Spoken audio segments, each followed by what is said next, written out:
ఆయన వైద్యం చేయడం కాదు, తన దగ్గరికి వచ్చినటువంటి పేదవారు వైద్యానికి వస్తే తన ఇంట్లో వాళ్ళకి మంచం వేసి పడుకోబెట్టి వాళ్ళకి అన్నం పెట్టమంటే సరిగ్గా పెడతారో పెట్టరో అని ఆయన ఎక్కువ నారింజ పచ్చడి, ఆవు పాలు పచ్చంగా చెప్పేవారు. తాను ఆవులు పెంచి ఆవు పాలు తెప్పించి నారింజ పచ్చడి చేయించి తనతో కలిపి రోగులందరినీ కూర్చోబెట్టి భోజనం పెట్టేవారు. కడుపు నిండా పెడతారో పెట్టరో, తింటారో తినరో అని. ఒక వైద్యుడు అందరినీ కూర్చోపెట్టి వైద్యం చేసి పథ్యం పెట్టినా వాళ్ళు ఎవరైనా ఇంకా వెనకపడి కొంచెం కుమిలిపోతుంటే, నిజంగా చెప్పు నీకేమిటి బాధ అంటే, ఏదో కొంచెం ఆర్థికంగా ఇబ్బంది పడుతున్నానంటే ఆ బెంగ నా మనసులో ఉండిపోయిందంటే డబ్బు తీసి వాడికి ఇచ్చి, డబ్బు కోసం బెంగ పెట్టుకుని శరీరం పాడు చేసుకుంటావా? బతుకు ముందు, ఈ డబ్బట్టుకెళ్ళి నీ అవసరం తీర్చుకో. సంపాదిస్తే పట్టుకొచ్చి నిజాయితీగా, సంపాదించలేకపోతే మర్చిపో. భీష్ముడు పరశురాముడితో యుద్ధానికి సిద్ధపడ్డాడు. ఇద్దరు శంఖములు పూరించారు. వాళ్ళిద్దరి మధ్య 22 రోజుల పాటు యుద్ధం జరిగింది. అసలు పరశురాముడి యొక్క విలువిద్యా సామర్థ్యానికి ధైర్యం చేసి ఆయన ముందు నిలబడడమే చాలా కష్టం.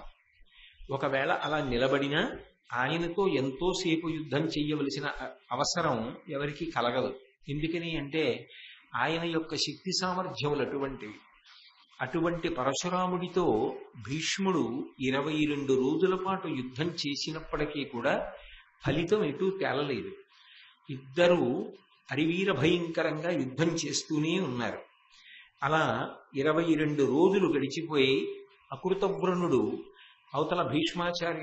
అవతల పరశురాముడికి సారథ్యం చేస్తున్నాడు. ఒక రోజున ఈ భీష్మాచార్యుల వారు విజృంభించి యుద్ధం చేశాడు. ఆ యుద్ధం చేయడంలో విస్మయమునందు భార్గవు అస్మత్కరమపుడు లాఘవారూఢముగా సస్మితుడనగుచు పటుదీప్తి స్మేరాస్త్రముల నేసితిం పరవశుగా. ఆయనే చెప్పుకుంటున్నాడు భీష్ముడు. దుర్యోధనుడితో మాట్లాడినటువంటి ఘట్టం ఇది ఉద్యోగ పర్వంలో. ఆ యుద్ధం చేసేటప్పుడు 22 రోజులు దాటిపోయిన తరువాత ఒక రోజు పరమోత్సాహాన్ని పొందాడు భీష్ముడు. ఎంతకాలం ఇలా యుద్ధం చేస్తాం, ఎక్కడో అక్కడ దానికి పరిష్కారం లభించాలి కదా, గెలుపో ఓటమో. కాబట్టి విజృంభించి యుద్ధం చేశాడు. ఎంత గొప్పగా యుద్ధం చేశాడు అంటే విస్మయమునందు భార్గవు, పరశురాముడంతటి వాడు ఆశ్చర్యపోయాడు. ఇంతటి సమర్థత, ఇంత గొప్పగా బాణాల్ని సంధించడమా అని. అస్మత్కరమపుడు లాఘవారూఢముగా, భీష్మాచార్యుల వారు ఎప్పుడు బాణం తీశాడు, ఎప్పుడు వింటినారికి తొడిగాడు, ఎప్పుడు ఆకర్ణాంతము లాగాడు, ఎప్పుడు విడిచిపెట్టాడు ఎవరికీ కనపడదు. రామచంద్రమూర్తి యుద్ధం చేస్తే ఎలా ఉంటుందో భీష్ముడు చేసినటువంటి యుద్ధం ఆ రోజున అలా ఉంది. అలా లాఘవారూఢముగా సస్మితుడనగుచు, అలాగని ఏదో బడలిపోవడం కాదు, సుందరమైన ముఖారవిందంతో చక్కగా చిరునవ్వుతో ఆ యుద్ధాన్ని అంత పటుతరంగా చేస్తున్నాడు. పటుదీప్తి స్మేరాస్త్రముల నేసితిం పరవశుగాం, అద్భుతమైనటువంటి అస్త్రములను ప్రయోగించాడు. అటువైపు నుంచి పరశురాముడు కూడా అటువంటి అస్త్రములనే ప్రయోగించాడు. కానీ గురువు గారి శరీరాన్ని డొళ్ళగొట్టే విధంగా ప్రయోగించినటువంటి ఆ భీష్ముని యొక్క బాణ పరంపరల చేత ఒక స్థితిలో పరశురాముడు రథంలోనే మూర్ఛపోయాడు. మూర్ఛపోతే సారథ్యం చేస్తున్నటువంటి అకృతవ్రణుడు వెంటనే ఆయనకి ఉపచారములు చేసి పరశురాముడు మళ్ళీ తేరుకునేటట్టుగా చేశాడు. మళ్ళీ స్పృహ పొందినటువంటి పరశురాముడు విశేషమైనటువంటి ఆగ్రహానికి లోనయ్యాడు. నా శిష్యుడు, నా దగ్గర విద్య నేర్చుకున్నవాడు ఇంత ఉద్ధృతితో యుద్ధం చేసి ఇవాళ నన్నే స్పృహ తప్పేటట్టు పడగొట్టాడే అని తెలిసి భార్గవుండు దృఢ తీవ్ర నరాచ పంక్తి కురిసి నన్ను పరవశ్యమంది నేల కొరుగునట్లుగా చేసి మత్సూతు మస్తకంబు దునియసేసి. పరశురాముడు కూడా అపారమైనటువంటి పౌరుషంతో, అపారమైనటువంటి పరాక్రమంతో తిరిగి భీష్ముడి మీదకి బాణములను సంధించినటువంటి కారణముల చేత ఆ పరశురాముడు ప్రయోగించిన నారాచ బాణముల వలన ఇప్పుడు భీష్ముడు మూర్ఛపోయాడు రథంలో. మూర్ఛపోయి ఆ రథంలోంచి ఒరిగిపోయాడు నేల వైపుకి. ఒరిగిపోయి పడుండగా పరశురాముడు మరికొన్ని బాణములను ప్రయోగించి భీష్ముని యొక్క సారథి తల తరిగేశాడు. ఆ సారథి మరణించాడు. భీష్ముడు ఒరిగిపోయాడు. స్పృహ తప్పి ఉన్నాడు. ఆ స్పృహ తప్పి ఉన్న సమయంలో ఎక్కడి నుంచో 8 బ్రాహ్మణులు వచ్చారు. వాళ్ళు 8 మంది బ్రాహ్మణులు. ఈ 8 మంది బ్రాహ్మణులు వచ్చినటువంటి వారు భీష్ముడి యొక్క రూపం ఎలా ఉంటుందో అటువంటి రూపాన్నే కలిగి ఉన్నారు. వాళ్ళు అదృశ్య రూపాలతో ఉన్నారు. అందరికీ కనపడేటట్టుగా లేరు. స్పృహ లేకపోయినా భీష్ముడికి తెలుస్తోంది 8 బ్రాహ్మణులు వచ్చారు, నా రూపము వంటి రూపమును కలిగి ఉన్నారు అని. వాళ్ళు 8 కలిసి భీష్ముణ్ణి పైకెత్తారు. ఎత్తి రథంలో కూర్చోపెట్టి పక్కకి తీసుకెళ్లిపోయి రథాన్ని ఉపచారం చేసి మళ్ళీ భీష్ముడు తెలివి పొందేటట్టుగా చేశారు. ఈలోగా ఆయన స్పృహ పొంది చూసేటప్పటికీ సారథిని మరి పడగొట్టాడు కదా పరశురాముడు. సారథ్యం చెయ్యవలసిన స్థానంలో భీష్ముని తల్లి అయినటువంటి గంగాదేవి రథం యొక్క నొగల మీద కూర్చుని ఆ పగ్గాలని పట్టుకుని ఉంది. ఆయన చాలా ఆశ్చర్యచకితుడై 8 బ్రాహ్మణుల వంక చూశాడు. వాళ్ళు వెళ్ళిపోయారు. తర్వాత మళ్ళీ భీష్ముడికి పరశురాముడికి యుద్ధం జరిగింది. చీకటి పడిపోయింది. ఆయన ఇంటికి వెళ్ళిపోయి దర్భాసనం వేసుకుని పడుకుని ఉన్నాడు. దర్భాసనం అనేటటువంటిది ఇంట్లో అత్యంత పవిత్రమైన వస్తువులలో అది ఒకటి. అమృతం యొక్క స్పర్శని పొందింది కాబట్టి దర్భాసనం పరమ పవిత్రమైనదిగా భావన చేస్తారు. అటువంటి దర్భాసనం మీద పడుకున్నాడు అన్న మాటకు అర్థం ఏమిటంటే ఉపవాస దీక్ష యందు ఉన్నాడు అని. అంటే గురువు గారితో యుద్ధం, అన్ని అస్త్రములకు సంబంధించిన మంత్రములను స్మరించవలసి ఉంటుంది కదా. ఎప్పుడు ఏ అస్త్రములకు సంబంధించిన మంత్రము స్ఫురణకు రావాలో అది ఖచ్చితంగా అలాగే స్ఫురణకు రావాలి. అలా రావాలి అంటే ఆ బుద్ధి అలా ప్రచోదనం కావాలి అంటే దానికి తగినటువంటి రీతిలో ఆ నియమాలని పాలనం చెయ్యాలి. అందుకే ఆయన దర్భాసనం మీద పడుకునున్నాడు భీష్ముడు.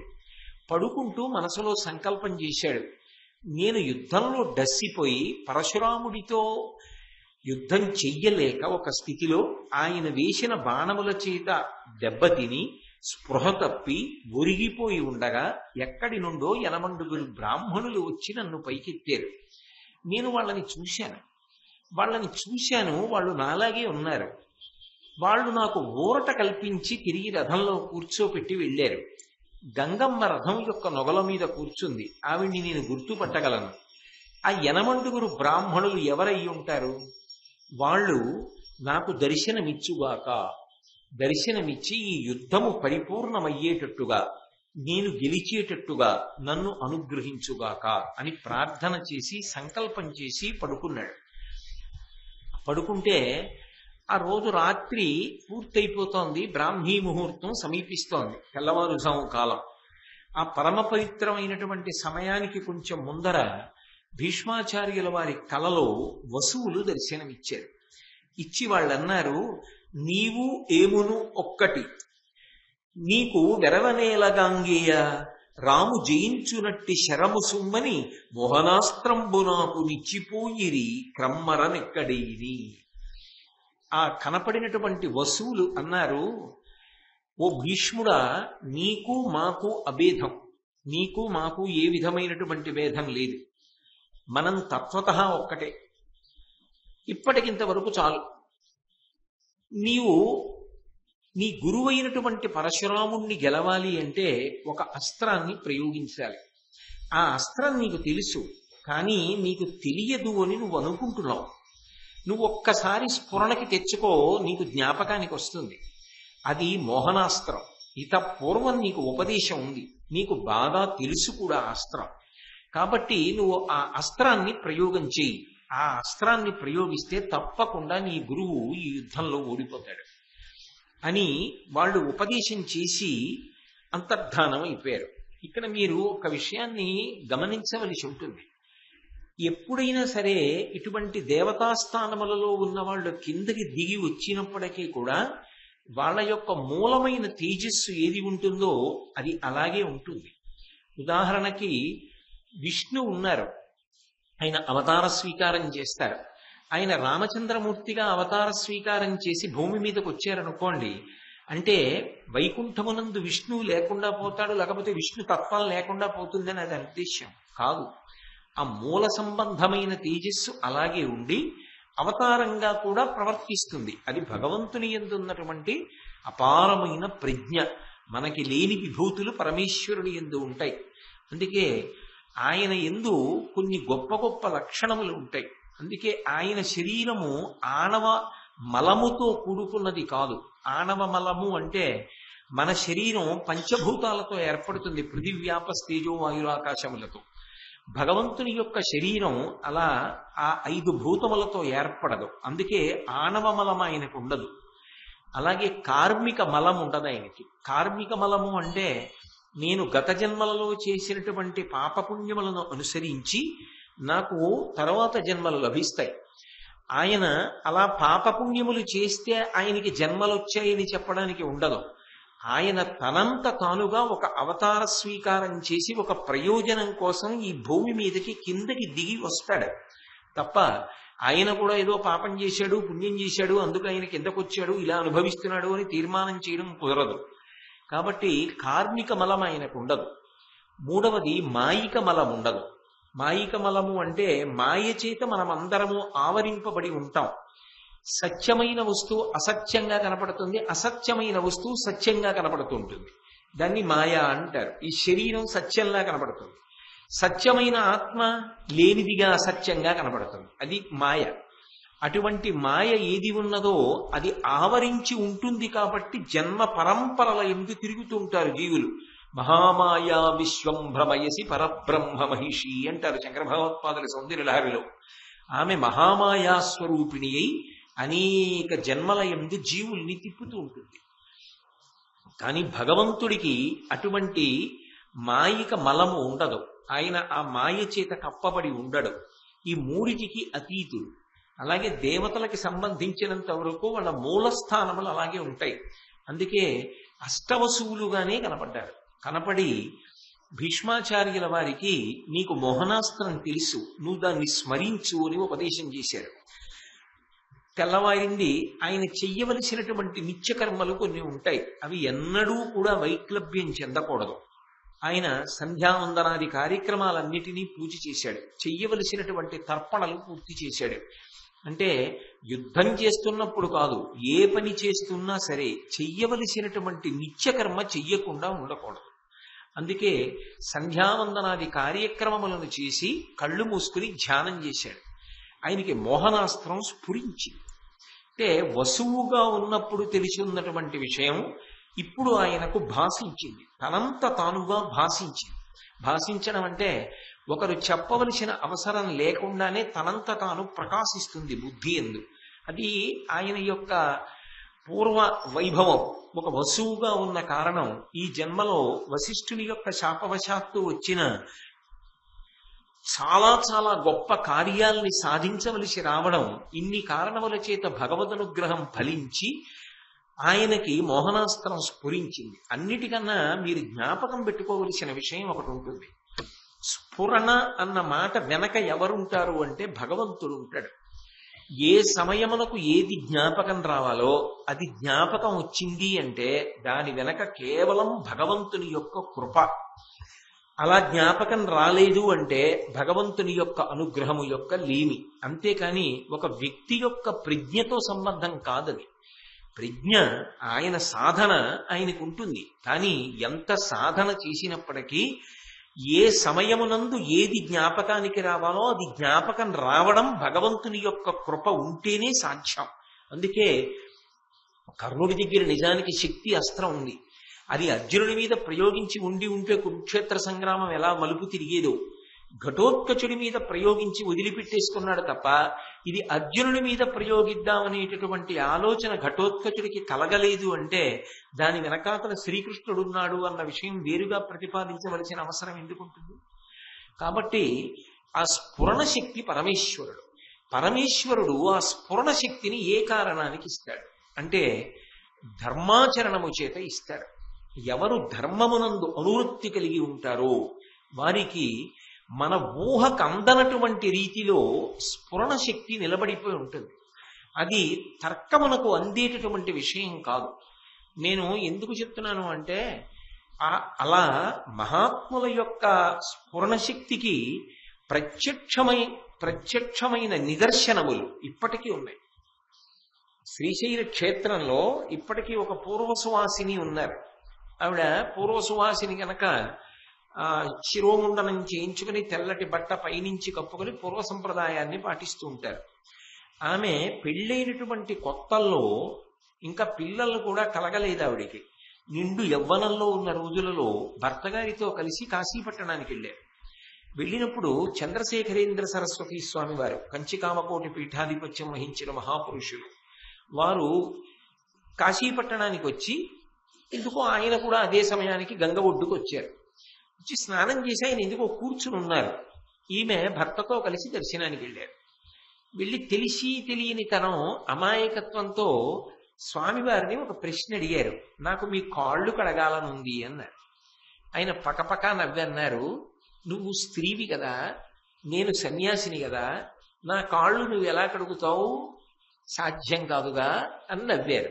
కానీ ఆవిడ మనసులో ఎందుకో ఆ సమయంలో బలమైన కోరికే ఏర్పడిపోయింది, ఆయన కాళ్ళు కడగాలి. సరే, ఆవిడ కడగలేదు. చాలా కాలం అయిపోయింది. ఆవిడికి పిల్లలు పుట్టేశారు. తర్వాత భర్త గారు కూడా వెళ్ళిపోయారు. ఆవిడ వైధవ్యం పొందారు. పొందిన తరువాత ఆ శ్రీశైలంలో కంచి కామకోటి మఠం ఉంది. సముద్రాల కృష్ణమూర్తి గారని చాలా ఉత్తములు, ఆయన దాన్ని నిర్వహిస్తూ ఉంటారు. ఆయన దగ్గరికి వెళ్ళి ఆవిడ అడిగారు, నాకు శ్రీశైలంలో ఉండాలనుంది, శ్రీశైల క్షేత్రం అంటే పరమాచార్య స్వామి వారికి చాలా ప్రీతి, అక్కడ ఉండిపోదాం అనుకుంటున్నాను, మఠంలో నాకు అవకాశం ఇస్తారా అని అడిగారు. తప్పకుండా మఠంలో ఉండమని ఏదో ఒక గది ఇచ్చారు. అందులో ఉండి ఆవిడ చెయ్యగలిగిన సేవ చేస్తున్నారు. ఇది జరిగి ఇంచుమించుగా ఓ 40 ఏళ్ళు ఎంతో అయిపోయింది. మహాస్వామి వారిని ఆవిడ కలిసి ఆ తర్వాత ఇప్పుడు ఆవిడ మహాస్వామిని చూడలేదు. ఇంకా ఆవిడ చూసినప్పుడు యవ్వనంలో ఉన్న సువాసిని, ఆ తర్వాత 40 ఏళ్లకి ఆవిడ పూర్వ సువాసి, వైధవ్యాన్ని అనుభవిస్తున్నటువంటి తల్లి. ఆ తర్వాత మహాస్వామి వారి శ్రీశైలం వచ్చారు. వచ్చి ఆయన భిక్ష పూర్తి చేసి, భిక్ష అంటే మనం అయితే భోజనం అంటాం, భిక్ష పూర్తి చేసి వచ్చి కూర్చున్నారు. ఈమె వెనక నుంచి చూస్తున్నారు మహాస్వామి. ఆయన చటుక్కుని వెనక్కి తిరిగి ఆవిడ ఏ కిటికీలోంచి చూస్తున్నారో అటే చూశారు. ఆవిడ హడిలిపోయి పక్కకి వెళ్ళిపోయారు. ఆయన చెయ్యెత్తి ఇలా రమ్మని పిలిచారు. ఓ, పొరపాటు చేశానేమో అని ఆవిడ భయపడుతూ దగ్గరికి వెళ్ళారు. ఆయన అన్నారు, అమ్మా, భిక్ష చేసి చేతులు కడుక్కున్నాను, కాళ్ళు కడుక్కున్నాను, ఎలా ఉండిపోయిందో, పాదం మీద ఒక మెతుకుండిపోయిందమ్మా, ఓ బిందెతో నీళ్లు తెచ్చిపోయి అన్నారు. ఆవిడ గబగబా బిందెతో నీళ్లు తీసుకొచ్చి ఆయన కాళ్ళు చాపితే నీళ్లు పోసింది. ఎలా సమంత్రకంగా సశాస్త్రీయంగా కాళ్ళు కడుగుదామని కాదు, పాదం మీద మెతుకుండిపోయింది కాబట్టి నీళ్లు పోసి ఆయన నీళ్లు పోయించుకుని అన్నారు, ఒక 40 ఏళ్ల క్రితం కాశీలో నా కాళ్ళు కడుగుతానని అడిగావు, తీరిందా కోరిక అన్నారు. అసలు ఆవిడ్ని గుర్తుపట్టగలరా ఎవరైనా? ఆ తల్లికి నేనంటే పిచ్చి ప్రేమ. నేను శ్రీశైలం వెళ్ళినప్పుడల్లా ఆవిడ నాకు పంచెల్సా పెడుతుంటారు కట్టుకోమని. మొన్నను కూడా పిచ్చి తల్లి ఎంతో ఆదరించి పంపించారు. ఆవిడ్ని చూడడం అంటే నాకు అదో ముచ్చట. ఎందుకని అంటే అటువంటి మహాస్వామి అనుగ్రహాన్ని పొందిన తల్లి. 40 సంవత్సరముల తరువాత అసలు అలా స్ఫురణలో ఉంటుందని మీరు ఎవరైనా ఊహించగలరా? ఎవరు ఊహించలేరు. ఎక్కడో తణుకులో ఉండేవారు ఒక ఆయన. ఆ తర్వాత ఆయన సన్యాసం తీసుకున్నారు. వాళ్ళ అబ్బాయి 13 ఏళ్లప్పుడు మహాస్వామి వారు వాళ్ళ ఇంటికి భిక్షకు వచ్చారు. అప్పుడు చూశారు అబ్బాయిని. ఆ తర్వాత ఆ అబ్బాయి ఆంధ్రా బ్యాంక్ లో జనరల్ మేనేజర్ అయ్యాడు. అయిన తర్వాత మహాస్వామి వారికి చాలా పెద్దవారైపోయి ఇంకా కామకోటిని వదిలిపెట్టి ఎక్కడికి వెళ్ళడం మానేసి సత్యదండం పట్టు కూర్చుంటే దూరం నుంచి అలా తిరిగి వెళ్ళిపోమ్మనేవారు. అలా వెళ్ళిపోతున్నారు ఆయన. అప్పటికి ఆయనకి 55 ఏళ్ళు ఎంతో వచ్చాయి. 50 ఏళ్ళు వచ్చిన తర్వాత ఆయన మహాస్వామి ఇలా చెయ్యెత్తి ఇలా అన్నారు. ఆయన పక్కవాడినో ఎవరినో అనుకున్నారు. నిన్నే అన్నారు. ఆయన వచ్చారు దగ్గరికి. తణుకులో నేను మీ ఇంటికి వచ్చాను కదూ, భిక్ష చేశాను, మీ నాన్న సన్యసించిన వాడు, మఠానికి వచ్చి భోజనం చేయకుండా పెడతావా, ప్రసాదం తిని వెళ్ళు అన్నారు. ఆయన తెల్లబోయారు. ఎప్పటి 13 ఏళ్ల వయస్సు, ఎప్పటి 50 ఏళ్ల వయస్సు. ఆ తర్వాత ఆ పిల్లాడిని ఆయన చూడడం అదే, కానీ పేరు పెట్టి పిలిచి మాట్లాడి పంపించారు. ఆయనే అప్పుడప్పుడు నవ్వుతూ హాస్యం ఆడేవారు. ఏమో నాకు జ్ఞాపక శక్తి అంటారు, ఏమి జ్ఞాపకం అంటుండేవారు అంతే. కానీ అది అసాధారణ ప్రక్రియ. అది అలా జ్ఞాపకం ఉండడం అందరికీ సంభవం అయ్యే విషయం కాదు. అది ఎక్కడ ధర్మానుష్ఠాన బలం విపరీతంగా ఉంటుందో అక్కడ ఆ సమయానికి ఏది జ్ఞాపకం రావాలో అది జ్ఞాపకానికి వస్తుంది. అయ్యో అది అప్పుడు జ్ఞాపకానికి వస్తే బాగుండేదే అని బాధపడవలసిన అవసరం కలగదు. అసలు ఆ సమయానికి అది జ్ఞాపకం రావాలని అనుకోకపోయినా అది స్ఫురణకు వస్తుంది. అది ఎందుకు వస్తుంది అంటే కేవలము ధర్మాచరణ బలం వల్ల జ్ఞాపకానికి వస్తుంది. ఎంత మీరు ముందు చదవండి, ధర్మాచరణ బలం లేకపోతే ఆ సమయానికి అక్కడ చెప్పవలసినటువంటి ఒక గంభీరమైన విషయాన్ని విడిచిపెట్టి అక్కర్లేని హాస్య ప్రసంగాలు మొదలవుతాయి. ఎందుకని అంటే ధర్మాచరణ బలం లేకపోతే.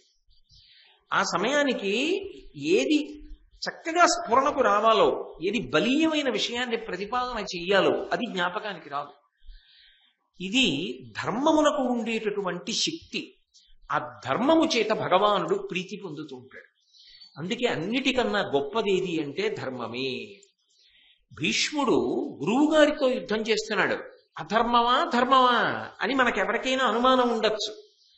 కానీ ధర్మము కొరకు గురువు గారితోనైనా సరే యుద్ధం చేస్తున్నాడు తప్ప ఆయనకి గురువు గారి మీద చిన్న చూపు కాదు, గురువు గారిని ధిక్కరించాలని కాదు, గురువు గారిని గౌరవించకూడదని కాదు. గురువు అంటే దైవంతో సమానం. కానీ గురువే చెప్పిన ధర్మాన్ని మాత్రం వదిలిపెట్టాడు. అది ఆయనకి ధర్మమునందున్న అనురక్తి. అందుకే భగవద్ అనుగ్రహం కలిగింది. ఉపదేశం లేనటువంటి మోహనాస్త్రం స్ఫురించింది. అంటే నిజానికి అది ఉపదేశం చేసి ఉంటే ఎవరు చేసి ఉండాలి? పరశురాముడే చేసి ఉండాలి. ఉపదేశం లేదు కానీ స్ఫురించింది అంటే ఇప్పుడు ఎవరికి మోహనాస్త్రం లేదు? పరశురాముడికి లేదు. ఎవరికి వచ్చింది? శిష్యుడికి వచ్చింది. గురువు చెప్పండి శిష్యుడికి ఎక్కడి నుంచి వచ్చింది? భగవద్ అనుగ్రహంగా వచ్చింది. మరి గురువు గురాన్ని శిష్యుడికి ఎలా వచ్చింది? ఎక్కడ ధర్మం ఉందో అక్కడ వచ్చింది. అంటే భీష్ముడు పరమ ధర్మపరాయణుడు. ఆయన చేస్తున్న దాంట్లో దోషం లేదు, ఆయన చేసిన దాంట్లో దోషం లేదు. తప్పెక్కడైనా ఉంటే అంబయందు ఉండాలి. తప్పెక్కడైనా ఉంటే అంబని వెనకేసుకొచ్చి యుద్ధానికి వచ్చి గురువైనా పరశురాముని యందు ఉండాలి. పరశురాముణ్ణి తీసుకొస్తాను అని చెప్పి తీసుకొచ్చినటువంటి అంబ తాతగారి ఎందైనా ఉండాలి. తప్పించి భీష్ముని యందు మాత్రం కించిత్ దోషం కూడా లేదు. ఆయన ధర్మాన్నే గట్టిగా పట్టుకున్నాడు అనడానికి ఈ సంఘటన ప్రబలమైనటువంటి సాక్ష్యం. కాబట్టి ఆయనకి మోహనాస్త్రము స్ఫురించింది. సంతోషించాడు. యుద్ధానికి బయలుదేరి వెళ్ళాడు. వెళ్ళిన తరువాత ఆ యుద్ధం ప్రారంభమైంది.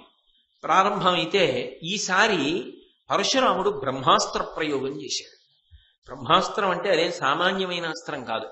మరి గురువుగారు బ్రహ్మాస్త్రాన్ని ప్రయోగించినప్పుడు శిష్యుడు తత్తుల్యమైన అస్త్రాన్నే ప్రయోగించాలి. బ్రహ్మాస్త్రానికి విరుగుడు బ్రహ్మాస్త్రమే. అందుకే భీష్ముడు కూడా బ్రహ్మాస్త్రాన్ని ప్రయోగించాడు. 2 బ్రహ్మాస్త్రములు కలుసుకుంటే సృష్టి అంతా సంక్షోభమైపోతుంది. దానికి సైన్యంతో సంబంధం ఏముందండి? 2 యోధానుయోధులు, 2 మహాపురుషులు యుద్ధం చేస్తున్నారు. 2 బ్రహ్మాస్త్రములు ఢీకొన్నాయి. ఢీకొని ఆ యుద్ధం అంత తీవ్రంగా జరుగుతోంది. ఇక గురువు బ్రహ్మాస్త్ర ప్రయోగం వరకు వచ్చేశారు. కాబట్టి ఇక నేను ప్రయోగించవలసిన సమయం ఆసన్నమైపోయింది. ఈ యుద్ధం ఎక్కడో అక్కడ ఆగాలి. కాబట్టి వెంటనే భీష్మాచార్యుల వారు చేతిలో బాణాన్ని పట్టుకుని మోహనాస్త్రాన్ని దాని మీద అభిమంత్రించాడు. అభిమంత్రించి ఇంకా విడిచిపెట్టడానికి సిద్ధపడుతున్నాడు. చేతనాచేతనములు అన్నీ కూడా ఆక్రందించేయటం ఒక్కసారి. అది ప్రకృతికి ఉన్నటువంటి గొప్పతనం. అమ్మవారి యొక్క మొట్టమొదటి పేరేమిటి? ప్రకృతిం వికృతిం విద్యాం సర్వభూత హితప్రదాం అని కదా. ఆవిడ ప్రకృతి స్వరూపిణి. చేతనాచేతనములు అంటే చైతన్యము కలిగినవి, చైతన్యము లేనివి కూడా ఆక్రందించేయటం. ఒక్కసారి గొల్లును గోలబెట్టేయటం. ఎందుకని? భీష్ముడు కాని మోహనాస్త్రాన్ని వదిలిపెట్టేశాడా పరశురాముడు పడిపోతాడు. అసలు మొట్టమొదటిసారి భగవదవతారం మనుష్యుడి చేతిలో పడిపోతుంది. పైగా ఎంత కాదన్నా గురువు శిరస్సు దిగిపోతుంది, గురువు పడిపోతాడు. అది మత్స అయిపోతుంది. ఎంత యుద్ధం జరగనివ్వండి, అది ఇంకొకలా ఆగిపోతే మంగళప్రదంగా ఉంటుంది తప్ప గురువు పడిపోవడం అనేటటువంటిది ఊహించడానికి కూడా అందే విషయం కాదు. అందుకే చేతనాచేతనములన్నీ ఆక్రందించాయి. దేనికి? పరశురాముడు పడిపోతాడేమో అన్నదానికన్నా భీష్ముడు ప్రయోగించేస్తాడేమో అని. ఇంత ధర్మాత్ముడే, ఇంత సకల శాస్త్ర విశారదుడే వదిలిపెట్టేస్తే మోహనాస్త్రాన్ని ఎంత పెద్ద ఇబ్బంది వచ్చేస్తుంది. కాబట్టి ఎలా ఆక్రందించేయి గాని ఎవరొచ్చి చెప్తారు? నారదుడు పరిగెత్తుకొచ్చాడు. నారదుడు వస్తే దెబ్బలాటలు పెడతాడంటారు, తెలిసి తెలియని మాటలు.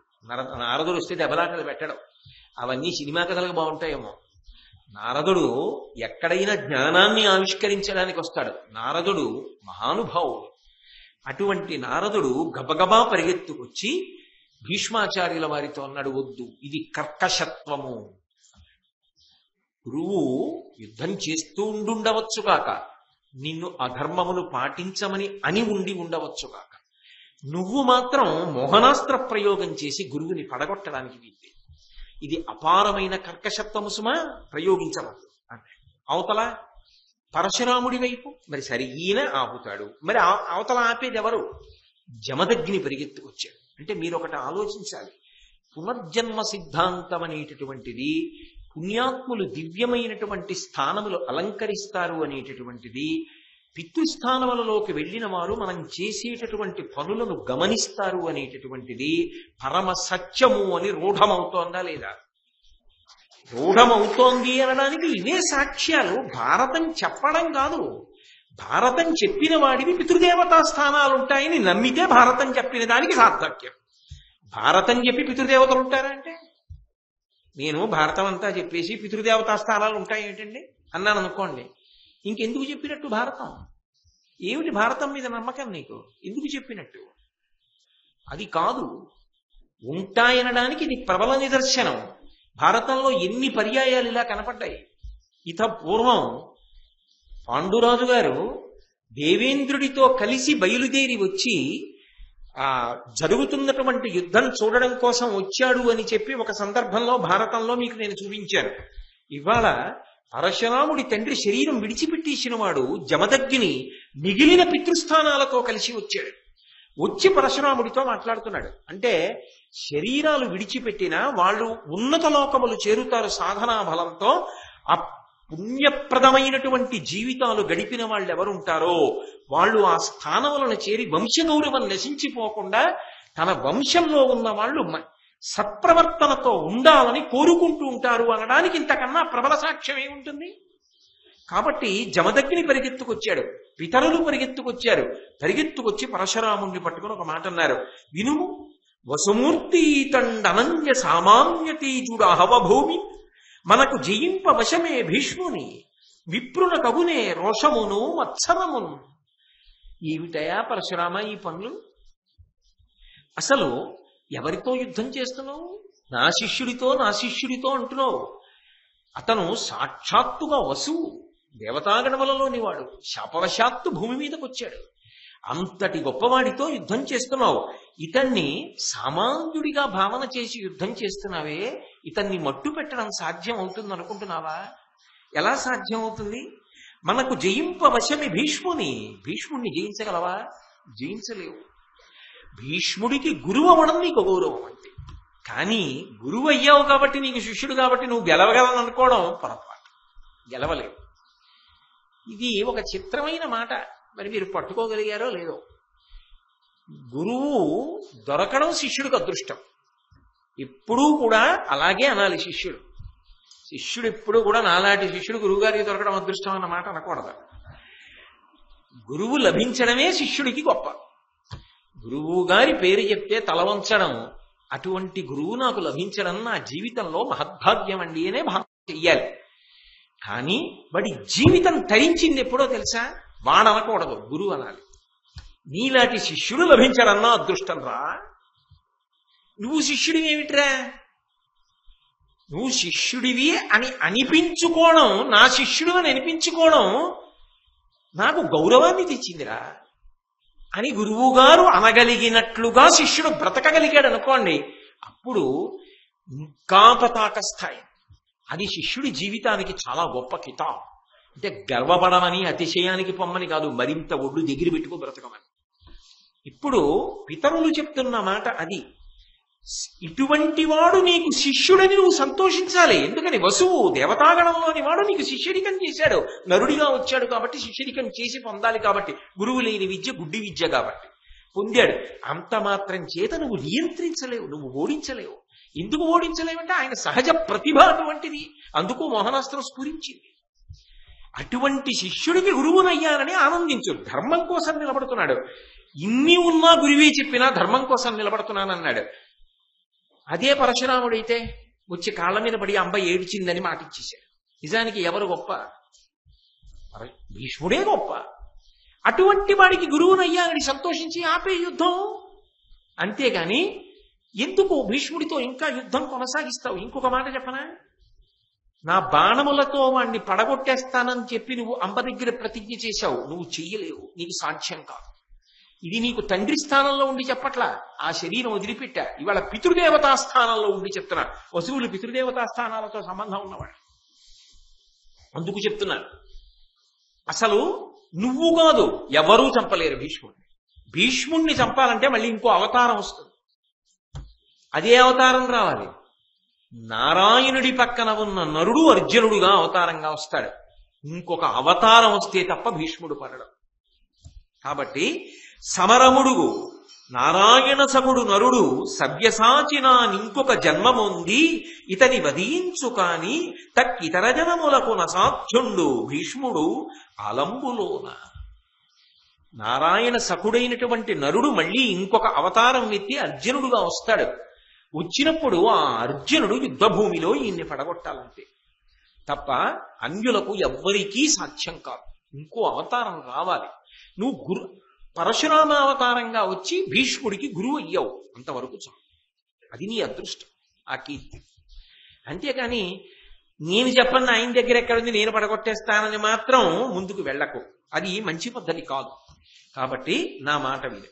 గంగమ్మ పరిగెత్తుకొచ్చి మా మాట విను, ఇక్కడతోనైనా ఈ యుద్ధాన్ని ఆప్ చేయండి, ఇది మంచి పద్ధతి కాదు, ఆయన్ని సంహరించడం సాధ్యం కాదు, ధర్మం కోసం నిలబడినవాడు, ఇక ఇక్కడితో యుద్ధాన్ని పూర్తి చేసి వత్సా ఈ యుద్ధం ఎంతసేపు కొనసాగుతుందిరా, ధర్మం కోసం నిలబడ్డావు, ఆయుష్మాన్ భవ అని వదిలిపెట్టి మంగళప్రదంగా పూర్తవుతుంది. ఇక్కడి నుంచి పరిగెత్తుకెళ్ళి పరశురాముడికి చెప్తున్నారు. పరశురాముడి దగ్గర నుంచి పరిగెత్తుకొచ్చి భీష్ముడికి చెప్తున్నారు. భీష్ముడి దగ్గర నుంచి పరిగెత్తుకెళ్ళి పరశురాముడికి చెప్తున్నారు. ఆయనే వేస్తున్నాడు, ఈయనే వేస్తున్నాడు. యుద్ధం జరుగుతూనే ఉంది. మోహనాస్త్రం చేత పట్టుకుని ఉన్నాడు కదా, ఏ క్షణంలోనైనా వేయడానికి, ఇంకా యుద్ధానికి పరిసమాప్తి తీసుకురావాలని. అప్పుడు ఏ వసువులు మోహనాస్త్రం స్ఫురణకు రావడానికి కారకులో ఆ వసువులే పరిగెత్తుకొచ్చి గురువుగారు ముందు యుద్ధాన్ని ఆపి నిన్ను మెచ్చుకోవడం కాదు, నువ్వే యుద్ధాన్ని ఆపు, అది మర్యాద, ఆపు అని ఆ భీష్ముడితో అన్నారు. గురుడు బ్రహ్మవిదుడు అకుంఠిత తేజుండు పరశురాముడు అతని పాలికీవు భక్తి మెరయనేగి ప్రణమిల్లి తదనుగ్రహంబు పడయవలయు అనగ. ఇప్పుడు నువ్వు మోహనాస్త్రాన్ని ప్రయోగించు. నువ్వు మోహనాస్త్రాన్ని సంధించబోతున్నావన్న విషయం తెలుసుకోలేని అమాయకుడు పరశురాముడు కాడు. తనకి మోహనాస్త్రం తెలియదన్న విషయం తెలియనివాడు కూడా కాడు. కాబట్టి ఇప్పటికే గురువుకు అర్థమైంది, ఇప్పుడు నువ్వు గాని ప్రయోగిస్తే తాను పడిపోయినట్టే, కాబట్టి నువ్వే గెలిచినట్టని గురువుకి తెలుసు. కానీ ఆ మాట గురువు గారు అనాలా, ఆ మాట గురువు అనవలసిన అవసరం లేకుండా నువ్వు వెళ్ళి నమస్కారం చేసి నేల మీద పడాలా? మర్యాద అని ఒక మాట ఉంది కదా, ఎంత నువ్వే గెలిచినా గురువుగారు గెలిచినట్లే భావన చేయాలి, అప్పుడే నువ్వు ఉత్తమ శిష్యుడివి. కాబట్టి గురుడు బ్రహ్మవిదుడు, ఆయన బ్రహ్మమును ఎరిగినవాడు, మహానుభావుడు. అసలు ఆ భావన లేకపోతే గురువు ఎందుకు అవుతాడండి? గురువు తన ప్రజ్ఞ వల్ల అవడు, శిష్యుడి యొక్క భావన ప్రకర్ష వలన, ఆ భావనలో ఉన్న గొప్పతనం వల్ల గురువు అవుతాడు. లేకపోతే ఆయన ఎంత గొప్పవాడైనా శిష్యుడి దృష్టిలో పనికిమాలిన వాడైతే ఇంకా ఆయన ఎలా గురువు అవుతాడు? ఆయన నిజంగా సత్తా కలిగిన వాడు కాకపోయినా శిష్యుడు మా గురువు గారు గొప్పవాడన్నాడు, గురువు గొప్పవాడై భగవంతుడు గురువై ఆశీర్వదించి కాపాడతాడు. కాబట్టి నువ్వు వెళ్ళి నమస్కారం చెయ్యి. ఆయన ఆపి ఒరే నాయన నువ్వే గెలిచేసినట్టురా అనడం కాదు, నువ్వు ముందెళ్ళు. ఎంత ధర్మం అండి! ఏ మోహనాస్త్రం స్ఫురింపచేశారో వాళ్లే ప్రయోగించవద్దు, కానీ నువ్వు ముందు రథం దిగి వెళ్ళి నమస్కారం చెయ్యి అని. గురుడు బ్రహ్మవిదుడు, అకుంఠిత తేజుండు. ఆయన తేజస్సు సామాన్యం, మహానుభావుడు. తప్ప గురువు గురించి తక్కువ ఒక్క మెట్టి ఆలోచించకూడదు. నాకు మోహనాస్త్రం ఉంది కాబట్టి నేను గొప్పవాడిని ఆలోచన చీకు. అతని పాలికీవు భక్తి మెరయనీగి ప్రణమిల్లి, నువ్వు ఎంతో భక్తితో, అంటే నీ కోదండం నీ బాణాలు అన్ని రథంలో పెట్టి కిందకి దిగిపో, దగ్గరికి వెళ్ళు, ఆయనకి వంగి నమస్కారం చెయ్యి. ఏరా యుద్ధం ఆపేశావు, ఓడిపోయావా అంటాడా? అనడు. అంత అమాయకుడా, అంత బోకరించేవాడా? అపార ప్రజ్ఞాశాలి. నీ దగ్గర మోహనాస్త్రం ఉంది, తన దగ్గర లేదని తెలుసు. నువ్వు ప్రయోగించకపోయినా నువ్వు గెలిచావని తెలుసు. ఆ మాట ఆయన అనాలి, నువ్వు అనకూడదు, ప్రయోగించకూడదు. ఉందని తెలియాలి అంతవరకు. నువ్వు అనకూడదు గురువు గారిని గెలిచానని. ఆ స్థితి వచ్చే వరకు యుద్ధం చేయకూడదు, నువ్వు ప్రయోగించకూడదు. అసలు ఆ హద్దు పాటించడం ఎంత కష్టం అండి, దానికి ఎంత ఓర్పు ఉండాలండి. అది ఎవరికి భగవద్ అనుగ్రహం ఉంటుందో వాళ్ళు పొరపాటు చెయ్యకుండా కాపాడుకుంటారు. దేవతలు పెద్దలు అందరూ కాపాడి రక్షణ చేస్తూ ఉంటారు. అందుకే కదా రాముడు రావణాసురుడితో యుద్ధం చేసేటప్పుడు అగస్త్య మహర్షి వచ్చి ఆదిత్య హృదయం ఉపదేశం చేశారు అంటే, రాముడి ధర్మాన్ని దృష్టిలో పెట్టుకుని. ఎవడు ధర్మాన్ని పట్టుకుంటాడో వాడికి ఏ ఏ కాలమునందు ఎటువంటి రక్షణ ప్రసరించాలో అది అలా ప్రసరిస్తుందంతే, అందులో సందేహం అక్కర్లేదు.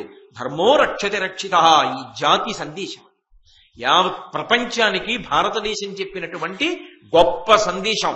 ధర్మమును పట్టుకున్న వాణ్ణి ధర్మము రక్షించి తీరుతుంది. కాబట్టి ఇప్పుడు నువ్వే వెళ్ళు అని తన అనుగ్రహంబు బడయవలయుననగ. ఇప్పుడు నువ్వు పాపాన్ని మూటగట్టుకోకూడదు, పాపములు లేనివాడా అనగా. ఇప్పుడు వెళ్ళి ఆయన అనుగ్రహాన్ని పొందు. ఇప్పుడు కాదు, ఎప్పుడూ గురువు యొక్క అనుగ్రహం ఉండాలి. ఆ వినయానికి గురువు సంతోషించాలి. వెంటనే ఆయన రథం దిగి గురువు గారి దగ్గరికి వెళ్ళి శిరస్సు ఉంచి నమస్కారం చేసి నిలబడ్డాడు. ఒక్క మాట మాట్లాడలా. గురువు గారు మీ దగ్గర లేనిది నా దగ్గర ఒకటి ఉందండి, నేను వేసేస్తే ఏమైపోతుందండి, నేను వేయలేదండి, ఇలాంటి పిచ్చి మాటలు మాట్లాడలా. వంగి నమస్కరించి నిలబడ్డాడంతే. ఆయన చాలా సంతోషించాడు. సంతోషించి అంబవంక తిరిగాడు. నిజానికి వాడు అస్త్రప్రయోగం చేస్తే ఈ యుద్ధంలో వాడు గెలుస్తాడు, ప్రకటనంగా గెలుస్తాడు. కానీ వాడు గురుభక్తితో అస్త్రప్రయోగం చేయలే. వాడే యుద్ధంలో గెలిచినట్టు, నేను ఓడిపోయినట్టు. అంబా, నేను ఓడిపోయాను కాబట్టి నా మాట నిలబెట్టుకోలేను. నేను నీతో ఏం చెప్పాను?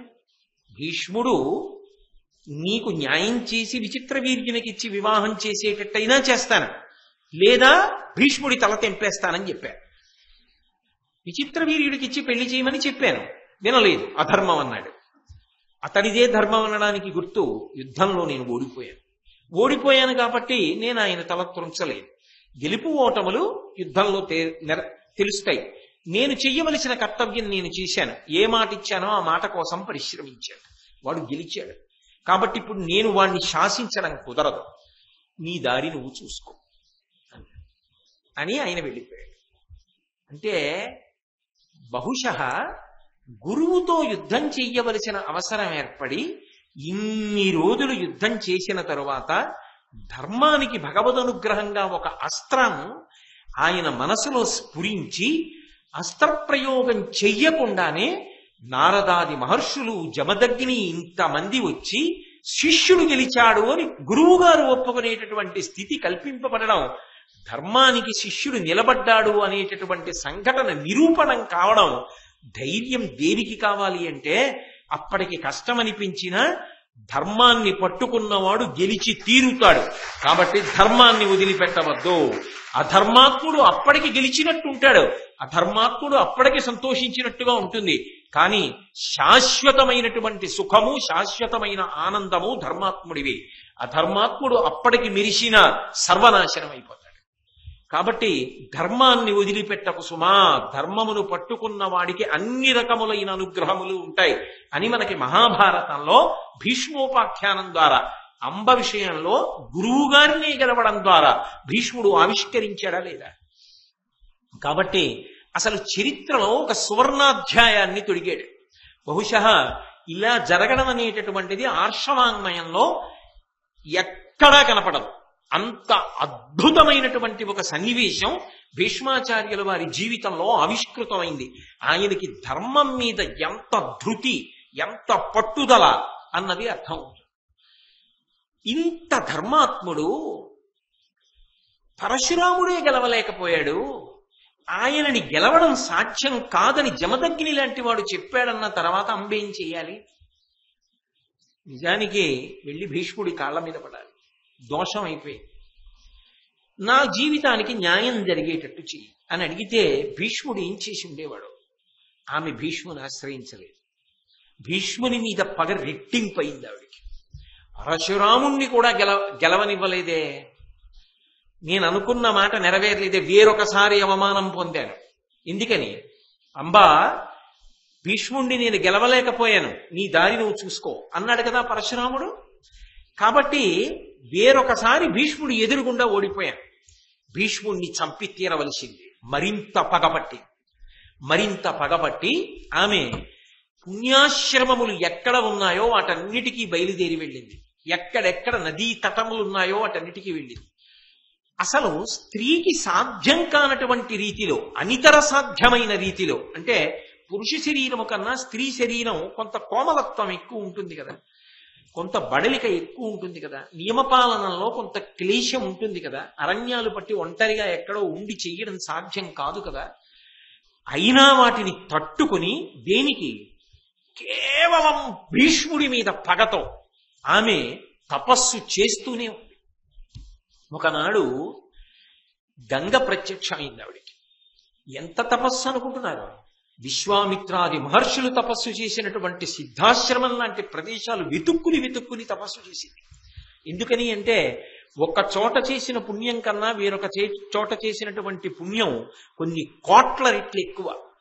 నేను ఒక పృథివీలింగాన్ని తీసుకొచ్చి అభిషేకం చేస్తే వచ్చేటటువంటి ఫలితం ఒకెత్తు, నేను శ్రీశైలంలో మల్లికార్జున లింగం దగ్గరికి వెళ్ళి ఇన్ని నీళ్లు ఆయన మీద పోయడం ఒకెత్తు. కోట్ల పర్యాయములు చేసిన అభిషేక ఫలితం మల్లికార్జున లింగానికి చేస్తే వస్తుంది. ఎందుకంటే అది జ్యోతిర్లింగం, స్వయంభవం.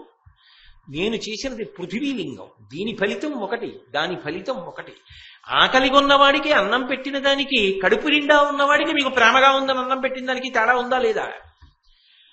మీకు ప్రత్యక్షంగా కనపడితే ఒక ఫలితమును, శాస్త్రం చెప్తే ఒక ఫలితమునా? నమ్మకం ఉంటే శాస్త్రం చెప్పిన దాని మీద కూడా మీకు నమ్మకం ఉండాలి. కొన్ని కంటికి కనపడతాయి, కొన్ని కంటికి కనపడవు, అంతే తేడా. ఇది మీకు కంటికి కనపడుతుంది, తెలుస్తుంది. అన్నం తిన్నవాడికి అన్నం పెడితే అంత సంతోషం ఉండదు, ఆకలి ఉన్నవాడికి మీరు పెట్టిన దాని వల్ల సంతోషం ఎక్కువ అన్నది అనుభవంలో తెలుస్తుంది. కొన్ని ఇక్కడ అనుభవంలో తెలియవు, శాస్త్ర ప్రమాణముగా తర్వాత తెలుస్తుంది. కాబట్టి ఒక స్వయంభూలింగానికి చేసినటువంటి అభిషేకం విశేష ఫలితాన్ని ఇచ్చినప్పుడు కొన్ని ఆశ్రమ తటముల యందు, కొన్ని నదీ తీరముల యందు చేసినటువంటి తపస్సు కూడా అంత ఉత్తమ ఫలితాన్ని ఇస్తుంది. పూర్వం మహారాజులు అంతఃపురాలు లేక యజ్ఞయాగాది క్రతువులు అక్కడ చేయకుండా నదీ తీరానికి వెళ్లి చేశారు. దశరథ మహారాజు గారు సరయూ తీరంలో ఎందుకు చేశాడు అంటే నదీ తీరం అనేటటువంటిది అంత పరమ పవిత్రమైనటువంటి ప్రదేశం. కోటేశ్వరరావు చెప్పాడని గుండెలు బాదుకోకూడదు, పురాణాల్లో చెప్పారు. గోశాల అంత గొప్పది, నైమిషారణ్యం అంత గొప్పది, నదీ తీరం అంత గొప్పది, దేవాలయం అంత గొప్పది, అవన్నీ పవిత్ర భూములు అని శాస్త్రాలు చెప్తున్నాయి. గోష్ఠము, గోవులు తిరిగిన భూమి యందు అత్యంత పవిత్రము. మహాత్మా గాంధీ గారంతటి వారిని చంద్రశేఖరేంద్ర సరస్వతి స్వామి వారు కలుసుకుని మాట్లాడవలసి వస్తే ఎక్కడ కలుసుకుంటారనుకున్నారు అందరూ? గాంధీ గారు కాంచీపురం పెడితే గోశాలలోకి తీసుకెళ్లి కూర్చోబెట్టి మాట్లాడారు. శ్రీశైలం పెడితే మహాస్వామి వారు గోశాలలో పడుకుని నిద్రపోయేవారు. మహాత్ములైన వారు గోశాలని అంత పవిత్ర ప్రాంగణంగా భావన చేశారు. అంత గొప్పగా ఆ గోశాలని చూశారు, తరించారు, ఆశ్రయించారు. అవి ఆధారం చేసుకునే మనం చెప్తాం. అంతేగాని గోవేమిటి? గోవుకంత ఫలితం ఉంటుందా అంటే శాస్త్రంలో ఉన్న మాట చెప్తున్నాం కానీ అన్యమైన మాట చెప్పడం ఎవరికి మాత్రం సాధ్యం అవుతుంది? కాబట్టి ఆ ఎక్కడెక్కడ తపస్సు చేస్తే ఎక్కువ ఫలితాలు వస్తాయో అక్కడక్కడికి వెళ్ళి తపస్సు చేసింది ఆవిడ. ఇవన్నీ ప్రమాణములు ఎందులోనూ అంటే భారతాది వేద సమానమైన గ్రంథములలోంచే లభిస్తాయి అంతే. అసలు నిజానికి ఈ అల్లరంతా ఎందుకు మొదలైందంటే ఓ గోవు వల్లేగా. అసలు ఆ నందినీ ధేనువిని 8వ వసువు అపహరించకపోతే ఈ భీష్ముడు కథ అంతా ఎక్కడిది? ఇంత గొప్ప కథ నడవడానికి ఆధారం ఇది. పంచమవేదమైన భారతంలో ఇంత జ్ఞానం అందడానికి ఆధారం ఎక్కడ పుట్టింది? ఎత్తుకెళ్ళాడో ఇంకోటి చేశాడో ఆవులోంచేనా వచ్చింది? ఒక ఆవుని ఎత్తుకెళ్ళకపోతే భీష్ముడు వచ్చి ఉండేవాడు కాదు. అంటే ఆవుని ఎత్తుకెడితే భీష్ముడు పుడతాడా అండి అని అడక్కండి. ఆ సందర్భానికి అలా అన్వయం అయిందంతే. కాబట్టి ఆమె అంత గొప్ప తపస్సు చేస్తుంటే ఒకనాడు గంగ ప్రత్యక్షమైంది. స్త్రీలకు సాధారణంగా అత్యంత క్లిష్టమైనటువంటి నియమములనన్నింటినీ పరిపాలన చేస్తున్నావే, ఇంత గొప్ప తపస్సు చేస్తున్నావే, దేని కొరకు నువ్వు ఈ తపస్సు చేస్తున్నావు అని అడిగింది. అంటే ఆవిడంది, నేను భీష్ముని వలన మిక్కిలి పరాభవాన్ని పొందాను. భీష్ముని మీద పగతో భీష్ముణ్ణి చంపడం కోసం తపస్సు చేస్తున్నాను. భీష్ముని వలన మిక్కిలి పరాభవాన్ని ఆవిడ పొందిందా? భీష్ముడు ఆవిడ్ని పరాభవించాడా? ఆవిడ సాళ్వుణ్ణి నేను వివాహం చేసుకుందాం అనుకుంటున్నాను, నా మనసు ఆయనకి ఇచ్చాను అని చెప్పగానే విప్రులకు పుణ్యాంగనలకు ఇచ్చి వెంటనే పల్లకీలో ఆవిడ్ని సాళ్వుడి దగ్గరికి పంపించాడు. ఆ తర్వాత మళ్ళీ ఆయన ఎప్పుడు మాట్లాడాల. ఆవిడ్ని మిక్కిలి పరాభవించింది. ఇప్పుడు పరాభవించాడు అసలు నిజంగా పరాభవించింది నిజమైతే అంబికా అంబాలికకి కూడా అదేగా చేశాడు. మరి అంబికా అంబాలిక ఆ మాట అనలేదుగా, విచిత్ర వీర్యుడిని పెళ్లి చేసుకున్నారుగా. మరి ఈవిడ ఒక్కతేగా నేను ఆయన్ని పెళ్లి చేసుకుంటానని అక్కడికి పంపించేశాడు. అక్కడతో సరిపోయింది. చేసుకోకపోతే వాడి తప్పు, చెప్పకపోవడం నాన్న తప్పు, రథమెక్కినా చెప్పకపోవడం ఈవిడి తప్పు, యుద్ధం చేసినా చెప్పకపోవడం సాల్వుడి తప్పు, మధ్యలో భీష్ముడి తప్పు. మిక్కిలి పరాభవం చేశాడని భారతంలో లేదు. అంటే ఆమెకి మనసులో కక్ష ఉంది కాబట్టి ఆ పేరెత్తేటప్పటికి ఏమైనా మాట్లాడదు. అంటే పగ మనసులోకి ప్రవేశించకూడదు. కానీ పగ మనసులోకి ప్రవేశిస్తే ఎంతటి ధర్మచారిత్రమున్న వాళ్ళ మీదైనా ఎంత అభాండం వేసి ఎంత వక్రదృష్టితో ఆవిష్కరించడానికైనా సిద్ధపడిపోతారు. అంబ జీవితం చెప్పట్లా ఎక్కడో ఉండవు, అన్నిటికీ నిదర్శనాలు పురాణాల్లోనే ఉంటాయి. కాబట్టి గంగ అంది, నీది వక్రమైన చారిత్రము. ఆవిడికి తెలియదు ఏం జరిగిందో. తన కొడుకేగా భీష్ముడు, ఏం జరిగిందో తెలియందా? పరశురాముడితో యుద్ధం ఎందుకు జరిగిందో తెలియదా? తాను ఎన్ని మాటలు రాయబారానికి వెళ్ళింది? యుద్ధానికి ముందు వెళ్ళింది, యుద్ధం జరుగుతుండగా వెళ్ళిందా? బ్రహ్మాస్త్ర ప్రయోగం జరిగిన తర్వాత ఏం జరిగిందో తెలుసుకోలేని అమాయకురాలా ఆమె అంది, నువ్వు నిష్కారణంగా భీష్ముడి మీద పగబెంచుకుని తపస్సు చేస్తున్నావు, ఆయన్ని చంపుతానని. నీకు సాధ్యం కాదు, నువ్వు చంపలేవు. సరిగదా, నువ్వు ఇంత తపస్సు చేసేసావు కాబట్టి నీ శరీరము నీరైపోతుంది. ఇంచుమించు శాపవాక్యం. ఇంకా ముందుకి తపస్సు చేస్తే కదా నీ కోరిక తీరడం. అందుకని శరీరం ఉండదు, నీరైపోయి నదిగా మారిపోతుంది. మరి ఇంత పవిత్రమైన శరీరం, ఇంత తపస్సు చేసిన శరీరం ఏమైపోవాలి? నీరైపోయి ఓ బ్రతకుంటగానో ఎలాగో ఉండిపోతే ఎలా? అది నది అయితే దాని తేజస్సు దానికి ఉంటుంది. అందుకని నదీ రూపంగా ప్రవహిస్తాం. అప్పటికి మధ్యమండలంలో ఉంది అంబ. ఆమె శరీరం నీరై ప్రవహించడం మొదలుపెట్టింది. కానీ ఆమె ఒక పక్క శరీరం నీరై ప్రవహిస్తుంటే మిగిలిన శరీరంతో తపస్సు చేసి గంగ శాపాన్ని దాటి సగం శరీరాన్ని నిలబెట్టుకుంది నీరవ్వకుండా. ఎందుకు అంటే భీష్ముణ్ణి చంపాలన్న కోరిక తీరాలి, భగవద్దర్శనమై వరం పొందాలి. ఈ పగ సాధన కింద మారిపోయి ఉంటే అసలు అంబ జీవితం ఎంత పుణ్యప్రదమైపోయి ఉండుండేదో, ఎంతమందికి ఆదర్శం అయిపోయి ఉండుండేదో. అసలు ఇలా ఎవరైనా సాధన చేయగలరా అనిపించేది. కానీ ఆవిడ చేసిందంతా అంత పగతో చేసింది. సగం శరీరాన్ని మిగిల్చుకుంది. ఎలా అంటే గంగ శాపాన్ని కూడా అతిక్రమించి నిలబెట్టుకుంది. అంత తపస్సు చేసి సగం శరీరాన్ని నిలబెట్టుకుని ఆ సగం శరీరంతో తపస్సు చేస్తే భగవంతుడికి కూడా నియమాలు ఉంటాయి. అంత ఘోర తపస్సు చేసిన తరువాత ఏ కోరిక కోరుతారన్నది వదిలిపెట్టండి, ప్రత్యక్షమై తీరవలసిందే.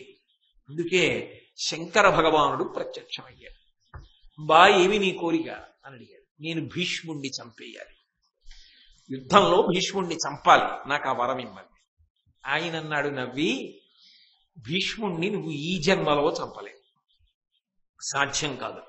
ఈ మేలు విడిచి నీ వేగిన ఎప్పుడు ద్రుపద భూ విభునకు తొల్త పుత్రివై పుట్టి పిదప పుత్రాకృతిగాంచి శిఖండి నామమున ఉద్దండ బాహుబలమున కోదండ పాండిత్యమును పటు శౌర్యంబునొప్ప ప్రశస్తికెక్కి అని చంపగలదానవాతని నా మాట తప్ప దూరడుమని చెప్పి హరుడు సనియే ఆ ప్రొద్దు సమిధలు చాలా కూడవేయిచి అనలంబు కూర్చి అవినత క్రోధ దీప్త మూర్తి భీష్మ వధించుదాననచు సదసొచ్యమునులకు అద్భుతముగా. ఎప్పుడైతే పరమేశ్వర సాక్షాత్కారమే పొందిందో మునులందరూ పరుగు పరుగున వచ్చారు. అయ్య బాబోయ్, ఒక స్త్రీ గంగశాపాన్ని దాటి శరీరాన్ని నిలబెట్టుకుని తపస్సు చేసి శంకరుడిని ప్రత్యక్షం చేసుకుంది. అంబ ఒక గొప్ప దర్శనీయ పూర్తయిపోయింది. అందరూ వచ్చారు. శంకరుడు ప్రత్యక్షమై ఏం కావాలన్నప్పుడు ఆవిడ వరం అడిగింది, నేను భీష్ముణ్ణి చంపాలని. ఆయన అన్నాడు, ఇప్పుడు కుదరదు, ఈ జన్మలో నువ్వు చేయలేవు, కానీ నీకు ఈ జన్మ పూర్తయిపోయిన తర్వాత వచ్చే జన్మలో ద్రుపద మహారాజు గారికి కూతురు వై పుడతావు. కూతురు వై పుట్టి కొంతకాలం కూతురుగా ఉండి తర్వాత కొడుకుగా మారిపోతావు. అలా కొడుకుగా మారిపోయిన తర్వాత యుద్ధ భూమిలో భీష్ముడికి ఎదురు నిలబడతావు. నిలబడినప్పుడు భీష్ముడు నీతో యుద్ధం చేయడం కుదరదు, నా వరం ఉంది కాబట్టి నువ్వు భీష్ముణ్ణి పడగొడతావు యుద్ధ భూమిలో. అప్పుడు భీష్ముడి మరణానికి కారణమవుతుంది. కాబట్టి ఈ జన్మలో మాత్రం భీష్ముడిని చంపవు, వచ్చే జన్మలో నీ కోరిక తీరుతుంది. ఆమె అంది, వచ్చే జన్మలో భీష్ముడిని చంపేస్తానన్నావు కాబట్టి, నేనే భీష్ముడి మరణానికి కారణం అవుతానన్నావు కాబట్టి నా ఆయుర్దాయం పూర్తయ్యే వరకు బ్రతికి ఉండడం నాకు ఇష్టం లేదు. ఇప్పుడు చచ్చిపోయి మళ్ళీ పుట్టేసి చంపేయాలి భీష్ముడిని అని వెంటనే ఎండుకర్రలు తెచ్చి పేర్చి అగ్నిని రగల్చి అందులో దూకి చచ్చిపోయి. అంటే అసలు ఆ పగకి ఎక్కడైనా అర్థం ఉందంటే దానికి ఏమైనా అంతుందా? అంటే ఆవిడ తనంత తాను శరీరం పడిపోయే వరకు కూడా ఇక వేచి ఉండలేకపోయింది. అంతసేపు నేను ఆగలేను, నాకు ఉత్తర జన్మ వచ్చేయాలి, వచ్చేసి నేను భీష్ముడిని చంపేయాలి. ఏమిటి అర్థం లేని కోరిక? పరమశివుడంతటి వాడిని దర్శనం చేయడం ఏమిటి, ఇంత తపస్సు చేయడం ఏమిటి, గుండెల్లో ఆ కక్ష ఏమిటి, ఆ పగలేమిటి అంటే దానికి ఏమని చెప్పాలి? ప్రారబ్ధం అని చెప్పాలి. ఒక్కొక్కసారి మీరు అటువంటి దుర్మార్గుడి దృష్టిలో పడ్డం మీ ప్రారబ్ధం అని చెప్పాలి, మీ దురదృష్టం అని చెప్పాలి. అంతకన్నా దానికి హేతువులు ఉండవు. అదేమిటండి మిమ్మల్ని ఎందుకండి తిడుతున్నారన్నారు అనుకోండి, ఆయన సాధు పురుషుడు, ఆయన ఎవరి జోలికి వెళ్ళడు, కానీ ఆయన నోడు తిడుతున్నాడు. ఎందుకంటే ఆయన మిమ్మల్ని తిడతాడు అని అడిగారు అనుకోండి, నా కర్మ ఏమిటంటే నేను ఆయన దృష్టిలో పడ్డాను అంతే, అంతకన్నా ఏముండదు. ఇంకా అంతకన్నా అక్కడ చెప్పడానికి ఏముంటుంది? అలాగే మనసు సరిపెట్టుకోవాలంతే. అంతకన్నా మీరేం చేస్తారు మరి? భీష్ముడికి అంబ విషయంలో అంతే. ఇది నేను చెప్పట్లా, నారదుడు చెప్పాడు. ఏమని చెప్పాలంటే అంతే, అంతకన్నా చెప్పడానికి ఏం లేదు భీష్మాచార్య అన్నాడు. ఎందుకంటే ఆవిడికి నా మీదంత పగ అని అడిగాడు. నారదుడు వచ్చి చెప్తున్నప్పుడు, ఇలా చేసింది సుమా, శంకరుడు ప్రత్యక్షం అయ్యాడు, వరం పుచ్చుకుంది, వచ్చే జన్మ వరకు ఆగనని సమిధలు పేర్చి అగ్ని రగల్చి అందులో దూకి చచ్చిపోయిందని చెప్పాడు. చచ్చిపోయింది ఏం చేసింది? అక్కడతో అయిపోయింది అనుకుంటున్నారా కదా, ఎన్ని మలుపులు. అక్కడ ద్రుపదుడు తన ధర్మపత్ని కోకిలాదేవి, ఆ కోకిలాదేవికి ద్రుపదుడి వలన సంతానం కలగలేదు. ఎవరికైనా తల్లి కావాలని కోరికుంటుందిగా. నేను తల్లి కాలేదని కోకిలాదేవి బాధపడుతుంటే ద్రుపదుడు శంకరుణ్ణి ఉద్దేశించి తపస్సు చేశాడు. పరమశివుడు ప్రత్యక్షమయ్యాడు. ఏం కావాలన్నాడు? భీష్ముణ్ణి చంపగలిగిన కొడుకు కావాలన్నాడు. ఆయనకెందుకు భీష్ముడి మీద పగ? ద్రుపదుడు ఒక విచిత్రమైన వ్యక్తి. మహాభారతంలో ద్రోణుణ్ణి చంపే కొడుకు కావాలని యజ్ఞం చేశాడు. అర్జునుడికి భార్య అయ్యే కూతురు కావాలని ద్రౌపదీదేవి కోసం యజ్ఞం చేశాడు. భీష్ముణ్ణి చంపే కొడుకు కావాలని శివుడి గురించి తపస్సు చేశాడు. భీష్మద్రోణుల మరణానికి, పాండవులకి ద్రౌపదీదేవి భార్య కావడానికి ఆయనే కారణం. ఎందుకు ఆయనకి ఎందుకు కోపం అంటే ఒక్కటే కారణం. ద్రోణుడికి ఆశ్రయం ఇచ్చింది ఎవరు? భీష్ముడేగా. భీష్ముడు ఆశ్రయం ఇచ్చి ఊరుకున్నాడా? అప్పటి వరకు కొడుక్కి పాలు పట్టడానికి అవకాశం లేని వాడిని పాండవులకి గురువుగా పెట్టాడు. గురువుని చేసి అంతఃపురంలో తనతో సమాన స్థానం ఇచ్చాడు. ఇప్పుడు ఆయన ఏం చేశాడు? విలువిద్యంతా ఈ పిల్లలకి నేర్పి నాకు గురుదక్షిణ ఇవ్వండి అన్నాడు. ఏమిటి గురుదక్షిణ అంటే, వెళ్ళి అదిగో ద్రుపదుడిని కట్టి తీసుకురండి అన్నాడు. అర్జునుడు వెళ్ళి కట్టి తీసుకొచ్చాడు. ఇదంతా కట్టి తీసుకొచ్చిన వాడు ద్రోణాచార్యుడు కాబట్టి ద్రోణుణ్ణి చంపే కొడుకు కావాలి యజ్ఞం చేశాడు. అసలు భీష్ముడు ఆశ్రయం ఇవ్వకుండా ఉంటే ఈ గొడవ వచ్చేది కాదు. అందుకని భీష్ముడి మీద పగ. ఇప్పుడు కొడుకు కావాలి, బాగుంది అక్కడ వరకు. ఆ కొడుకు అలాంటి వాడు అయ్యి ఉండాలి, భీష్ముడిని చంపేవాడు అయ్యి ఉండాలి. అంటే మనసులో భీష్ముడి మీద ద్వేషభావం. ఆ భీష్ముడిని నేనేం చేయలేదు. తెరమాటు ప్రయత్నాలన్నీ ఎందుకు వస్తాయి? ఎదురుగుండా వచ్చడానికి ఏం లేకపోతే సరుకు. కాబట్టి వెనకాతల ఉండి యుద్ధం చెయ్యాలి. తాను ఎదురుగుండా వచ్చి యుద్ధం చేయలేకపోతున్నాడు. ఇప్పుడు ఎదురుగుండా నిలబడి పడగొట్టగలిగిన కొడుకు పుడితే తాను చెయ్యలేనిది కొడుకు చేస్తే తనకో సంతోషం. అందుకని చెప్పి శంకరుణ్ణి వరం అడిగాడు.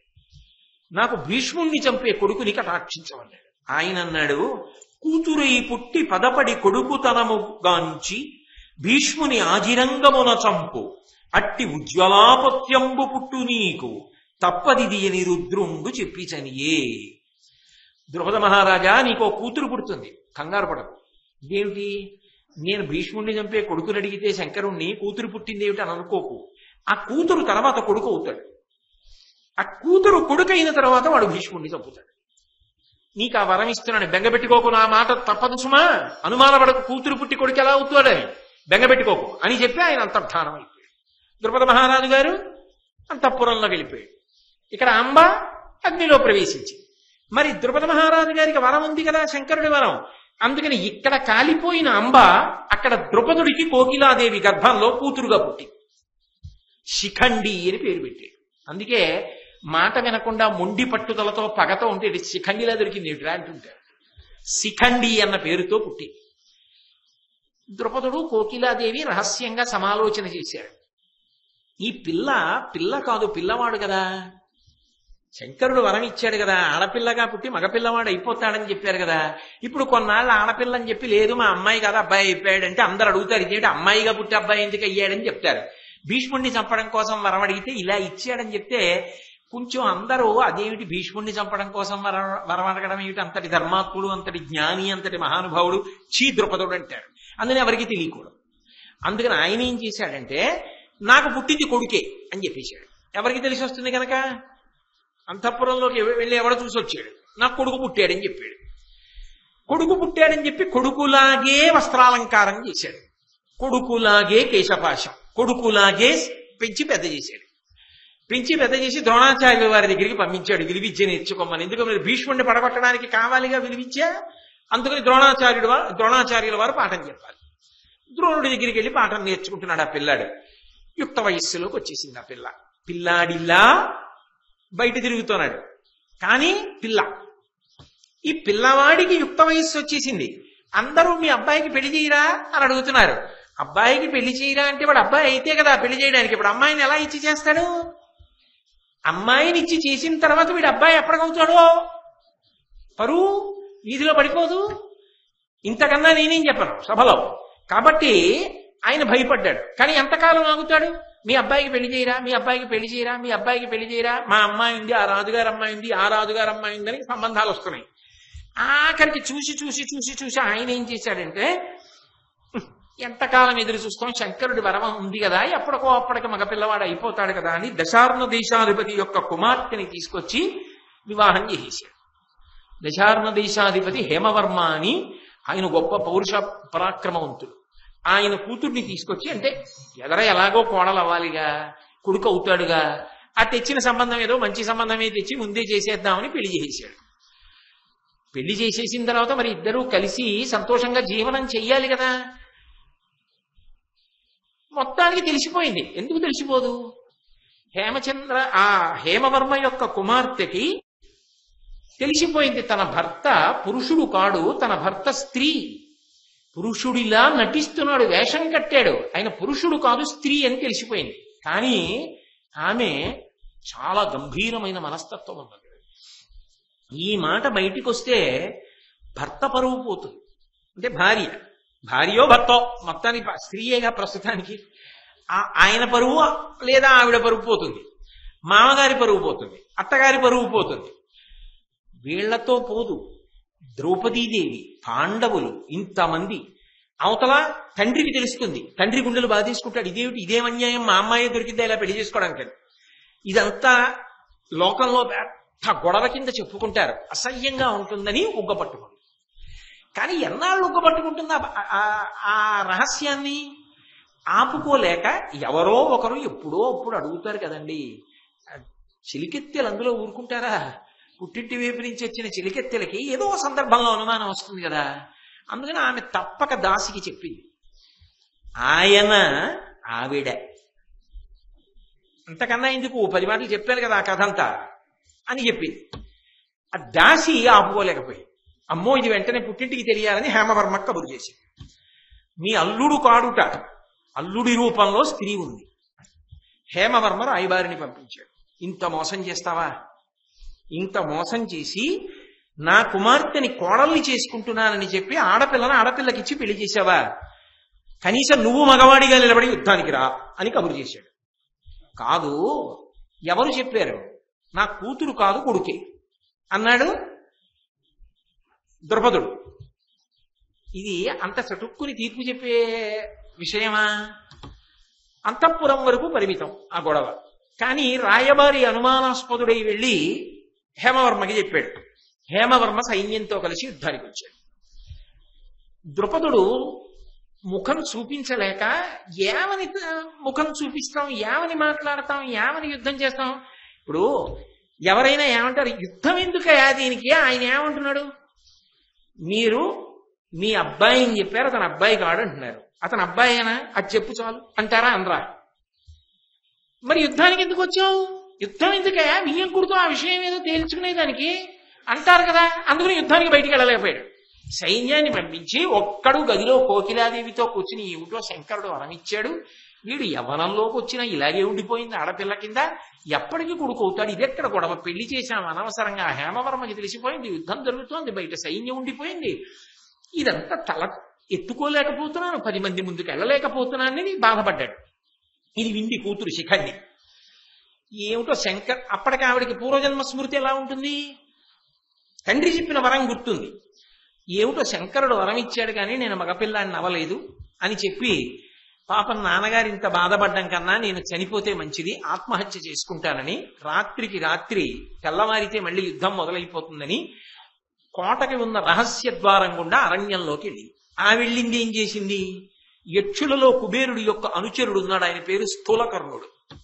ఆ స్థూలకర్ణుడు అనేటటువంటి వాడు ఈ ద్రుపదుడి యొక్క ఆశ్రమం ద్రుపదుడి అంతఃపురానికి దగ్గరలో కూతవేటు దూరంలో ఉన్న అరణ్యంలో ఒక గొప్ప సౌధాన్ని నిర్మించుకున్నాడు. ఆ సౌధం దగ్గరికి వెళ్ళి ఈమె మరణించే ప్రయత్నం చేసింది. ఆ స్థూలకర్ణుడికి తెలిసి ఎవరో ఆడపిల్ల చచ్చిపోతుందంటే గబగబా బయటికి వచ్చి, ఎందుకమ్మా చచ్చిపోతున్నావు, ఏం ఆపద వచ్చింది అన్నాడు. ఆమె ఏడుస్తూ తన కథ అంతా చెప్పింది. నాకు ఇలా శంకరుడి వరం ఉంది, కానీ పురుషుణ్ణి కాలేకపోయాను, స్త్రీగానే ఉండిపోయాను, తండ్రి తలెత్తుకోలేకపోతున్నాడు, అందుకని శరీరం వదిలిపెట్టేద్దాం అనుకుంటున్నాను, ఆత్మహత్య చేసుకుంటున్నాను. ఆయన అన్నాడు, నీకు ప్రస్తుతానికి ఏమిటి సమస్య? ఓ 10 రోజులు మగవాడిగా కనపడితే చాలు కదా. ఓ 10 రోజులు మగవాడి అయ్యావు అనుకో, మీ మామగారు ముందు నమ్ముతారు నువ్వు మగాడివని, యుద్ధం ఆగిపోతుంది, మీ నాన్నగారి పరువు నిలబడవు. మహా ఉంటే ఎన్నాళ్ళు ఉంటారు మీ మామగారు? ఓ 4 రోజులు ఉంటారు, అంతే కదా, అంతకన్నా ఉండరు కదా. ఆయన రాజ్యం వదిలేసి ఇక్కడ కూర్చోడుగా. ఓ 10 రోజులు మొగాడయ్యే అవకాశం ఇస్తాను, 11వ రోజున మళ్ళీ ఆడదాన్ని వెళ్ళిపోతాం. కాబట్టి ఈ 10 రోజులు ఎలా మగవాడిని అవుతానంటావేమో, నా మగతనం నీకు ఇచ్చేస్తాను, నీ ఆడతనం నేను తీసుకుంటాను, మన ఇద్దరం ఇలా మార్చుకుందాం, నేను ఎక్కడికి వెళ్ళను, అంతఃపురంలో కూర్చుంటాను. ఆడదాన్ని బయటికి వెళ్తే తెలిసిపోతుంది కదా, ఇది స్థూలకర్ణుడు స్త్రీ అయిపోయాడని చెప్పుకుంటారు కదా మళ్ళీ. అందుకని నేను లోపల కూర్చుంటాను, నువ్వు బయట తిరుగు, నేను మగవాడిని అని చెప్పిన తర్వాత అందరూ శిఖండి మగవాడంటారు. 11వ రోజున నిశ్శబ్దంగా రా, మళ్ళీ నా మగతనం నాకు ఇచ్చేయి, నీ ఆడతనం నువ్వు చేసుకో. మళ్ళీ ఎవరో సమానం సాక్ష్యాలు అడుగుతారు, గొడవల సమస్య. ఆ తర్వాత చూద్దాం శంకరుడి వరం సంగతి. ప్రస్తుతానికి చచ్చిపోకు, చచ్చిపోవడం ఎందుకు, నీ చేయగలిగిన ఉపకారం చేసి పెడతానని నా పురుషత్వము గైకొని వేయిపోయి దశార్ణపతికి వెలయించిన మీ ఆపదలు తొలగిచన పొడసూపుము 10 నాళ్ల ఎంత సుమృతమొప్పన్. 10 రోజుల తర్వాత మాత్రం వెనక్కి వచ్చి మళ్ళీ నువ్వు నాకు చెయ్యవలసిన ప్రత్యుపకారాన్ని చేసేసి నా మగతనం నాకు ఇచ్చేసి నీ ఆడతనం నువ్వు తీసుకుపో. ప్రస్తుతానికి గట్టెక్కిపోతాను అంతే చాలు. స్థూలకర్ణుడు ఆమెని పురుషుణ్ణి చేశాడు, స్థూలకర్ణుడు స్త్రీ అయిపోయాడు. వాళ్ళకున్న శక్తులు అటువంటివి, వాళ్ళు యక్షులు. ఈమె పురుషుడయ్యాడు కాబట్టి సంతోషపడిపోయి అంతఃపురంలోకి వెళ్ళి నాన్నగారు నేను మగవాణ్ణి, అమ్మ సమస్యలన్నీ తీరిపోయి అని చెప్పి యుద్ధం ఎందుకు ఆ బియ్యం కొండి లోపలికి రమ్మని బావగారు రండి అన్నాడు. ఏదో గొడవలు పడ్డారు, మొత్తానికి చికండి పురుషుడే అని హేమవర్మ నమ్మాడు. నమ్మి అల్లుడు స్త్రీ అనుకున్నాను, ఏమిటో ఎవరో చెప్పారు, బావగారు ఏమనుకోకండి, ఏమిటో ఇలాంటి కారణాలకి యుద్ధాలు ఏమిటి, బయట ఎంత పరుగు పోతుంది, నాకు చాలా నమ్మకం కలిగింది కాబట్టి నేను వెళ్ళిపోతున్నాను మా రాజ్యానికి, మీరు ఏమనుకోకండి అన్నాడు. అసలు రహస్యం తెలుసున్నవాడు కాబట్టి ద్రౌపదుడు ఏమీ తెలియనట్టు పోన్లేండి బావగారు ఏదో చెప్పుడు మాట్లాడి వచ్చారు, దానికి ఉంది పెద్ద నేను పట్టించుకోను, మనం కలిసి ఉండవలసిన వాళ్ళం అనో దుశ్శాలుగా కప్పేసి బట్టలు పెట్టేసి సత్కారం చేసి రథం ఎక్కించి పంపించేశాడు. ఆ హేమవర్మ వెళ్ళిపోయాడు. శిఖండి మామగారు వెళ్ళిపోయినా 10 రోజుల సమయం ఉందిగా, ఇప్పుడు ఎందుకు వెనక్కి వెళ్ళిపోయి ఇచ్చేసేయడం, మళ్ళీ గబుక్కునే ఆపదొస్తుందో అని మగవాడిగానే ఉండిపోయాడు ద్రౌపదుడి అంతఃపురంలో. 10 రోజుల వరకే ఉందామని, పాపం అంతకన్నా మోసం చేద్దామని ఆయన అనుకోలే. కానీ స్థూలకర్ణుడి కర్మకాలి. ఈలోగా యక్షుల యొక్క అధిపతి కుబేరుడు ఆ ప్రాంతానికి వచ్చాడు. ఆ ప్రాంతానికి వచ్చి విహారం చేస్తూ నిలబడి, ఒరే స్థూలకర్ణుడు నాకు నమస్కారం చేయడానికి బయటికి రాడే యక్షుల అధిపతిని కుబేరుణ్ణి, నేనే వచ్చినా వాడు ఎందుకు రాడు రా అన్నాడు. ఇవి ఇంత అధిక్షేపణ, ఇంత వ్యగ్రతతో ప్రవర్తిస్తాడా, ఎందుకు రాడు అని అడిగాడు. అయినా రాడే, ఎందుకు రాడని ఆశ్చర్యపోయి కుబేరుడి దగ్గర ఉన్నటువంటి కొంతమంది భటులు అంతఃపురంలోకి వెళ్ళారు. ఆయన సిగ్గుపడుతూ అన్నాడు, ఏమనుకోకండి, నేను ఆడదాన్ని అయిపోయాను, నేను ఇప్పుడు కుబేరుడి దగ్గరికి వచ్చి ఆడదానిగా నిలబడితే ఇలా ఏమిట్రా, ఇలా ఎట్టి ఉపకారాలు ఏమిట్రా అని కుబేరుడు నింద చేస్తాడేమో అని భయపడి నేను రావట్లేదన్నాడు. అసలు ఆడదైపోవడం ఏమిట్రా, రమ్మనవండి అన్నారు కుబేరుడు. అంటే స్థూలకర్ణుడు సిగ్గుపడుతూ వచ్చి నిలబడి, అయ్యా ఏమనుకోకండి అని మాట కూడా పోనీ చెప్పలేదు. చెప్పకుండా ఏం చెప్తే ఏమవుతుందో అని ఏమీ చెప్పకుండా సిగ్గుపడి తలంచుకునించున్నాడు. కుబేరుడికి చూసి ఒళ్ళు మండింది. ఏమిటి యక్షుడు ఏమిటి, పురుషుడు ఏమిటి, వీడి స్త్రీ అయిపోవడం ఏమిటి, మాట్లాడేమిటి, బయటికి రాడేమిటి, ఈ అంతఃపురం వీడి వల్ల ఇంకా యక్షజాతి గౌరవం ఏం నిలబడుతుంది అని, ఊరే నువ్వు ఎందుకు చేశావో నాకు తెలియదు, ఎందుకు ఆడదాని అయ్యావో నాకు తెలియదు, కానీ నువ్వు శాశ్వతముగా ఆడదానిగా ఉండిపో అనగానే ఆయన బేరపడ్డాడు. అని పక్క వాళ్ళని చెప్పండిరా బాబు సార్ అన్నాడు. అనగానే వాళ్ళందరూ చెప్పారు, అయ్యా ఇక్కడికి వచ్చి ఒక ఆడది ఆత్మహత్య చేసుకుంటూ ఉంటే ఉపకారం చేయబోయాడు పాపం, 10 రోజులు మగతనం అప్పించాడు, 11వ రోజున మళ్ళీ యక్షుడైపోతాడు, మగవాడైపోతాడు, చటుక్కుని మీరు ఇలాగే ఉండిపో అన్నారు. ఇప్పుడు ఎలా, నీ శాపం అడ్డొచ్చింది అన్నారు. అంటే కుబేరుడు ఆలోచించి, వీడు ముందు మాట్లాడద్దురా, మరి వీరేం శంకరుడి యొక్క వరం పనిచేస్తోంది అక్కడ, వీడు ఏమీ మాట్లాడకుండా నించుంటే నాకు చీకాకు వచ్చింది, శాపం ఇచ్చాను, వీడు మాట్లాడద్దు ముందే, చిన్న సవరణ చేస్తాను, శిఖండి బ్రతికున్నంత కాలం వీడు ఆడదే, శిఖండి మరణించగానే వీడు మళ్ళీ పురుషుడు అవుతాడు అన్నాడు. 11వ రోజున శిఖండి వచ్చాడు. వచ్చి, అయ్యా సమస్యలన్నీ పరిష్కారం అయిపోయి చాలా కృతజ్ఞతలు, మళ్ళీ నా స్త్రీత్వాన్ని మీరు తీసేసుకుని, నా పురుషత్వాన్ని మీరు తీసుకుని మళ్ళీ నా స్త్రీత్వాన్ని నాకు ఇచ్చేసేయండి అన్నాడు. నువ్వు పాపం చాలా చెప్పిన మాట ప్రకారం వచ్చేసావు, కానీ నాకే శాపం వచ్చేసిందిరా, నువ్వు బ్రతికున్నంత కాలం నేను స్త్రీని కాబట్టి వెళ్ళిపోయి నువ్వు ఎప్పుడో అప్పుడు చచ్చిపోతావుగా, చచ్చిపోయాక నేను మగాడిని అవుతాను పో, నీ అదృష్టం అలా కలిసి వచ్చింది, నిన్నెందుకు నిందించడం, వెళ్ళిపోమన్నాడు. అంటే ఈ శిఖండి బయలుదేరి అంతఃపురానికి వచ్చాడు. ఇది కర్ణాకర్ణిగా అందరికీ తెలిసిపోయింది. ఇది శంకరుడి వరం. శిఖండి కేవలం భీష్మవరణానికే ఆడదై పుట్టి మగవాడైంది. ఇప్పుడు ఇది తెలిసి ద్రుపదుడు యుద్ధంలో భీష్మాచార్యుల వారి ముందు నిలబడినప్పుడు బాణప్రయోగం చెయ్యాలి కదా, కాబట్టి గొప్ప అస్త్రబలం ఉండాలి, శస్త్రబలం ఉండాలి. కాబట్టి నువ్వు వెళ్ళి ద్రోణాచార్యుల వారి దగ్గర బాగా విలువిద్య నేర్చుకోమని పంపించాడు. భీష్ముణ్ణి చంపడానికి పుట్టాడని తెలిసి ద్రోణుడు పాఠం చెప్పాడు, భీష్ముడు వద్దని చెప్పలేదు. అది వాళ్ళ ధర్మ నిరతం. వాడు క్షత్రియుడు, ద్రుపదుడి కొడుకు, వాడు అర్హుడు విలువిద్య నేర్చుకోవడానికి. నేనెందుకు కాదనాలి? భీష్ముడు అడ్డగించాలి. ద్రోణుడు భీష్ముణ్ణి చంపడానికి నీకు నేను పాఠం చెప్పనా అని చెప్పకుండా ఉండవా? భీష్ముణ్ణి చంపడానికి పుట్టిన శిఖండికి పాఠం చెప్పాడు, తనని చంపడానికి పుట్టిన దృష్టద్యుమ్నుడికి పాఠం చెప్పాడు. అది ఆ గురుస్థానాల యొక్క గౌరవం. గురువు అని పిలిపించుకోవడం అంటే అదిగో అంత సమర్థత ఉండాలి. వాళ్ళు గురువులంటే. మహానుభావులు అంత త్యాగనిరతితో అలా నిలబడ్డాడు ద్రోణుడు, అలా నిలబడ్డాడు భీష్మాచార్యుడు అని చెప్పి భీష్ముడు ఒక నియమం చెప్పాడు. యుద్ధభూమిలో స్త్రీ పేరు పెట్టుకున్న పురుషుడైనా, స్త్రీగా పుట్టి పురుషుడుగా మారినవాడైనా నాకు ఎదురుగుండా వచ్చి నిలబడితే అటువంటి వాడితో నేను యుద్ధం చెయ్యను. నేను యుద్ధం చెయ్యను కాబట్టి అవతలవాడు బాణప్రయోగం చేస్తే నా శరీరం పడిపోయినా కూడా నేను దాని గురించి విచారించాను. కాబట్టి శిఖండి కాని యుద్ధానికి వచ్చి నా ఎదురుగుండా నిలబడితే శిఖండి వేసిన బాణాలు నాకు పువ్వులు తగిలినట్టు తగులుతాయి. వాడి బుర్రవాడు నన్ను చంపుతాడు, వాడు చంపలేడు. కానీ శిఖండిని ముందు పెట్టి అర్జునుడు వెనక నుండి బాణప్రయోగం చేస్తే విప్పిడుగులు. ఆనాడు నేను రథం నుంచి డుళ్ళి కింద పడిపోతాను. అప్పుడు నన్ను ఇక శరీరము విడిచిపెట్టిన వాడి కిందే లెక్క. అంటే మరి అపశయ్య మీద పడిపోయాడుగా, స్వచ్ఛంద మరణం, తనంత తాను వదిలిపెట్టేయాలి. కాబట్టి శిఖండి నా మరణమునకు కారణము. అంబక పగపట్టి ఇటువంటి గొప్ప తపస్సు చేసి ఈ స్థితిని పొంది ఇటువంటి వరాన్ని పొందింది అని చెప్పుకుని శిఖండి తన మరణం కోసమే అంబ ఇంత పగపట్టిందని తెలిసినా మహానుభావుడు మాత్రం ఎన్నడూ శిఖండిని ఏమీ అనకుండా యుద్ధభూమిలో శిఖండిని అడ్డుపెట్టి అర్జునుణ్ణి బాణప్రయోగం చెయ్యమనండి అని చెప్పుకున్నవాడు భీష్ముడు. తాత ఎలా మరణిస్తావని అడిగింది. అంతటి మహాధర్మాత్ముడు.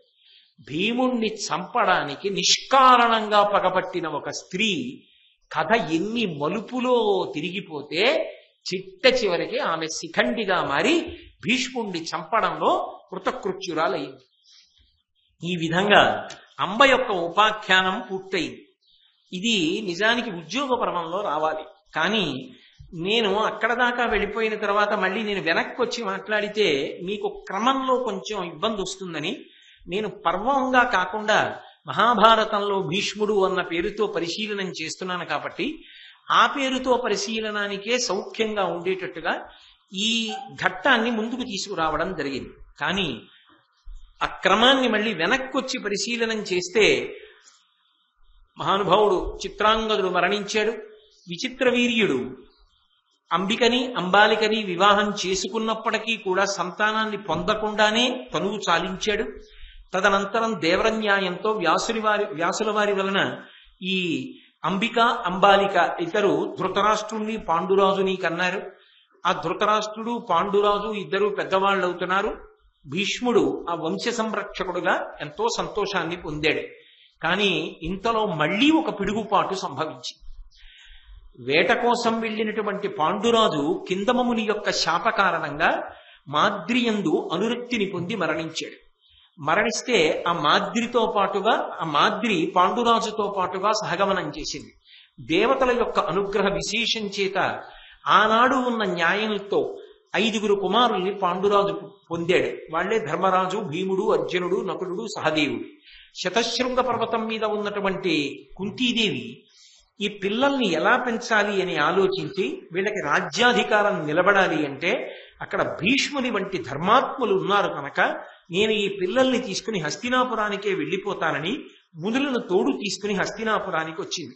మహానుభావుడు భీష్ముడు ఎదురొచ్చి ఆ పిల్లలకి స్వాగతం పలికి, కుంతికి స్వాగతం పలికి ఎంతో ప్రేమతో వాళ్ళని పెంచి పెద్ద చేస్తూ వచ్చాడు. దుర్యోధనుణ్ణి ఎంత ప్రేమగా ఎత్తుకున్నాడో ధర్మరాజుని అంత ప్రేమగా ఎత్తుకున్నాడు.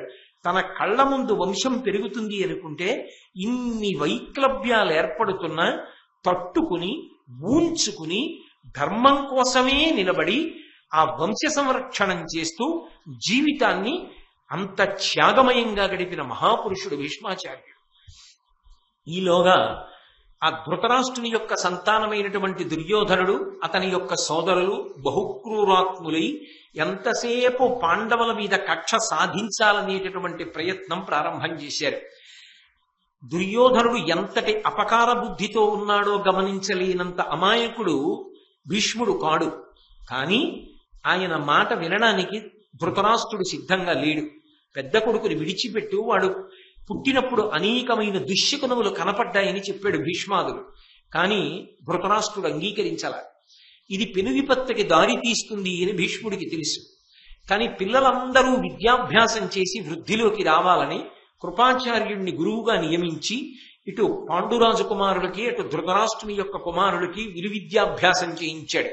కొంతకాలమైన తరువాత అనుకోకుండా ద్రోణాచార్యుల వారు నూతిలో పడిపోయినటువంటి బంగారు బంతిని బాణ పరంపర చేత పైకి తీస్తే ఆయన యొక్క విలువిద్యా నైపుణ్యాన్ని తెలుసుకుని ఆయనని గురువుగా నియమించి ఇటు ధృతరాష్ట్రపుత్రులు అటు పాండురాజు పుత్రులు కూడా విద్యాభ్యాసంలో ఉన్నతమైనటువంటి స్థితిని పొందడానికి కావలసినటువంటి వ్యవస్థనంతటినీ కూడా ఏర్పాటు చేశాడు.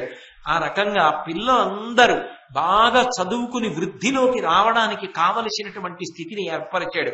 అయినా దుర్యోధనుడు పాండురాజు పుత్రుల యందు మాత్సర్యాన్ని విడిచిపెట్టకుండా వాళ్ళని లక్క ఇంట్లో పెట్టి కాల్చి చంపాలని కుట్ర రచించి అక్కడికి పంపి చంపే ప్రయత్నం చేస్తే దైవబలం చేత వాళ్ళు బయటపడి చిట్ట చివరికి ద్రౌపది యొక్క అంతఃపురానికి చేరి ఆ మత్స్యయంత్రాన్ని కొట్టి ద్రౌపదీదేవిని వివాహం చేసుకుని సంతోషంగా ఆ ద్రౌపదుని యొక్క సామ్రాజ్యంలో ద్రౌపది దగ్గర సురక్షితంగా ఉన్నారు అన్న వార్త యువతల ధృతరాష్ట్రుని యొక్క పిల్లలైన దుర్యోధనుడు మొదలైన వాళ్ళకి అందింది.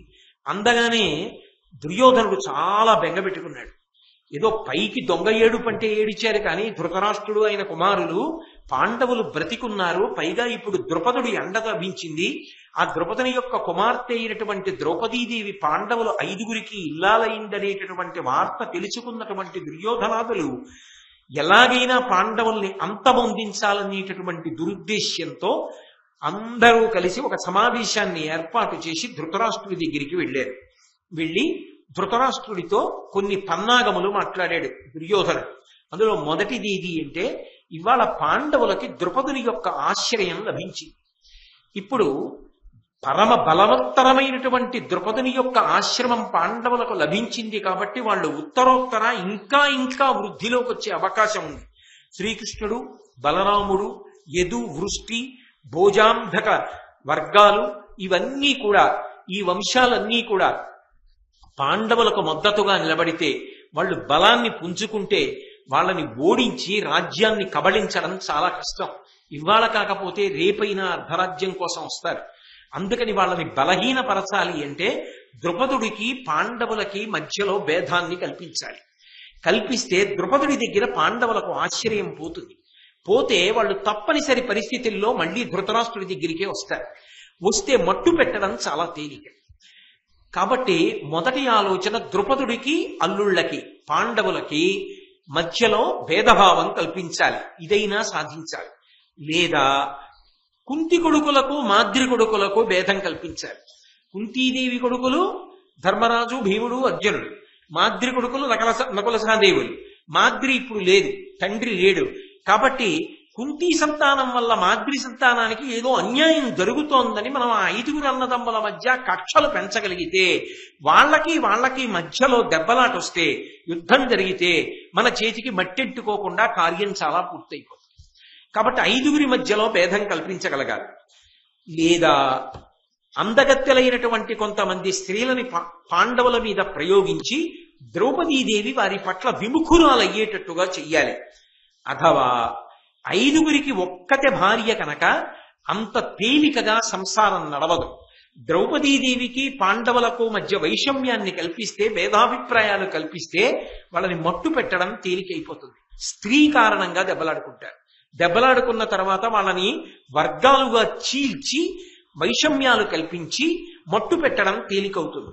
కాబట్టి అలాగైనా ప్రణాళిక చెయ్యాలి. లేదా చాటుమాటు మంత్రాలు నిరపి ఎలాగైనా భీముణ్ణి చంపేయాలి. భీముణ్ణి ముందు చంపేస్తే పాండవులకు పెద్ద ఆధారం పడిపోయినట్టే. దుర్యోధనుడికి ఎప్పుడూ కూడా భీముడి గురించే భయం. అందుకే భీముణ్ణి కానీ చంపేశామా ఇక మనకి పాండవుల వలన భయం లేదు. ఈ 5టిలో ఏదో ఒక ప్రణాళికని మనం రచన చెయ్యాలి అని ఆలోచన చేస్తుండగా కర్ణుడు లేచి ఈ చాటుమాటు ప్రయత్నాలు చెయ్యవలసినటువంటి అవసరం మనకేమిటి? మనం అస్త్ర విద్యని నమ్మిన వాళ్ళం. ఆ పాండవులెంత, అర్జునుడెంత, నువ్వు నాకు సమ్మతినియ్యి, ఉత్తర క్షణంలో వెళ్ళి అర్జునుణ్ణి పాండవుల్ని ఓడించి వాళ్ళందరూ ద్రౌపదుడి దగ్గర ఉండకుండా మన చెప్పు చేతల్లో మన మాట వింటూ మన ఆజ్ఞ కాదనలేక మళ్ళీ ఇక్కడికే వచ్చేటట్లుగా నేను చేస్తానని చెప్పి ప్రగల్భాలు పలికి ఆయన్ని వెనక్కి తీసుకొస్తామని చెప్పి కర్ణుడు యుద్ధం చెయ్యడం కోసమని చెప్పి దుర్యోధనుణ్ణి అనుమతి కోరాడు. అనుమతి కోరి యుద్ధానికి వెళ్ళడానికి సిద్ధపడుతుండగా ధృతరాష్ట్రుడి దగ్గరికి వెళ్లి వీళ్ళందరూ ఈ విషయాలు నివేదించి ఏం చెయ్యమంటావు చెప్పమని అడిగారు. ధృతరాష్ట్రుడికి తెలుసు ఈ డాంబికపు మాటలే తప్ప కర్ణుడు నిజంగా యుద్ధానికి వెడితే వాళ్ళని ఏమీ చేయలేడు. అందుకే ఆయన అన్నాడు, ఇవన్నీ మనం చెయ్యడం కాదు, మనం ఏం చేసినా భీష్ముడికి తెలుస్తుంది. భీష్ముడు ఉండగా, ద్రోణుడు ఉండగా తొందరపడి మనం ఏం చేసినా ప్రమాదాన్ని కొని తెచ్చుకున్న వాళ్ళు అవుతాం. మనం ఏ కుట్ర చేసినా భీష్మ, ద్రోణ, విదుర, కృపాచార్యుల వంటి వారి మాట విన్నట్టుగా కనపడాలి. నేను చూడండి, విదురుడి మాటలు రోజు వింటాను, ఏది తలకెక్కించుకోను.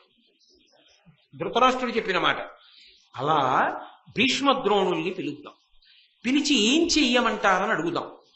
బహుజాగ్రత్తగా వాళ్ళ సమ్మతిని పొంది పాండవుల్ని మట్టు పెట్టేటటువంటి ప్రయత్నం చేద్దాం అని భీష్ముణ్ణి, ద్రోణుణ్ణి ఆహ్వానం చేసి ఇలా పాండవులు బ్రతికున్నారని తెలిసింది, ఏం చేస్తే బాగుంటుందని అడిగారు. అయితే భీష్ముడు అన్నాడు, తండ్రి తాతల యొక్క సామ్రాజ్యానికి మీరు ఎలా అధికారం కోరుతున్నారో అలాగే పాండవులకు కూడా అధికారం ఉంది. కాబట్టి ఏ విధంగానూ కూడా పాండవుల మీద యుద్ధం చెయ్యడానికి నేను అంగీకరించాను. వాళ్ళు పరమధర్మాత్ములు, తండ్రి లేని బిడ్డలు. అసలు వాళ్లతో యుద్ధం నువ్వు ఎందుకు చెయ్యాలి దుర్యోధన? ఒక్క నాటికి వాళ్లతో యుద్ధాన్ని నేను అంగీకరించాను. కాబట్టి సగం రాజ్యాన్ని పాండవులకి, సగం రాజ్యాన్ని నువ్వు పరిపాలించు.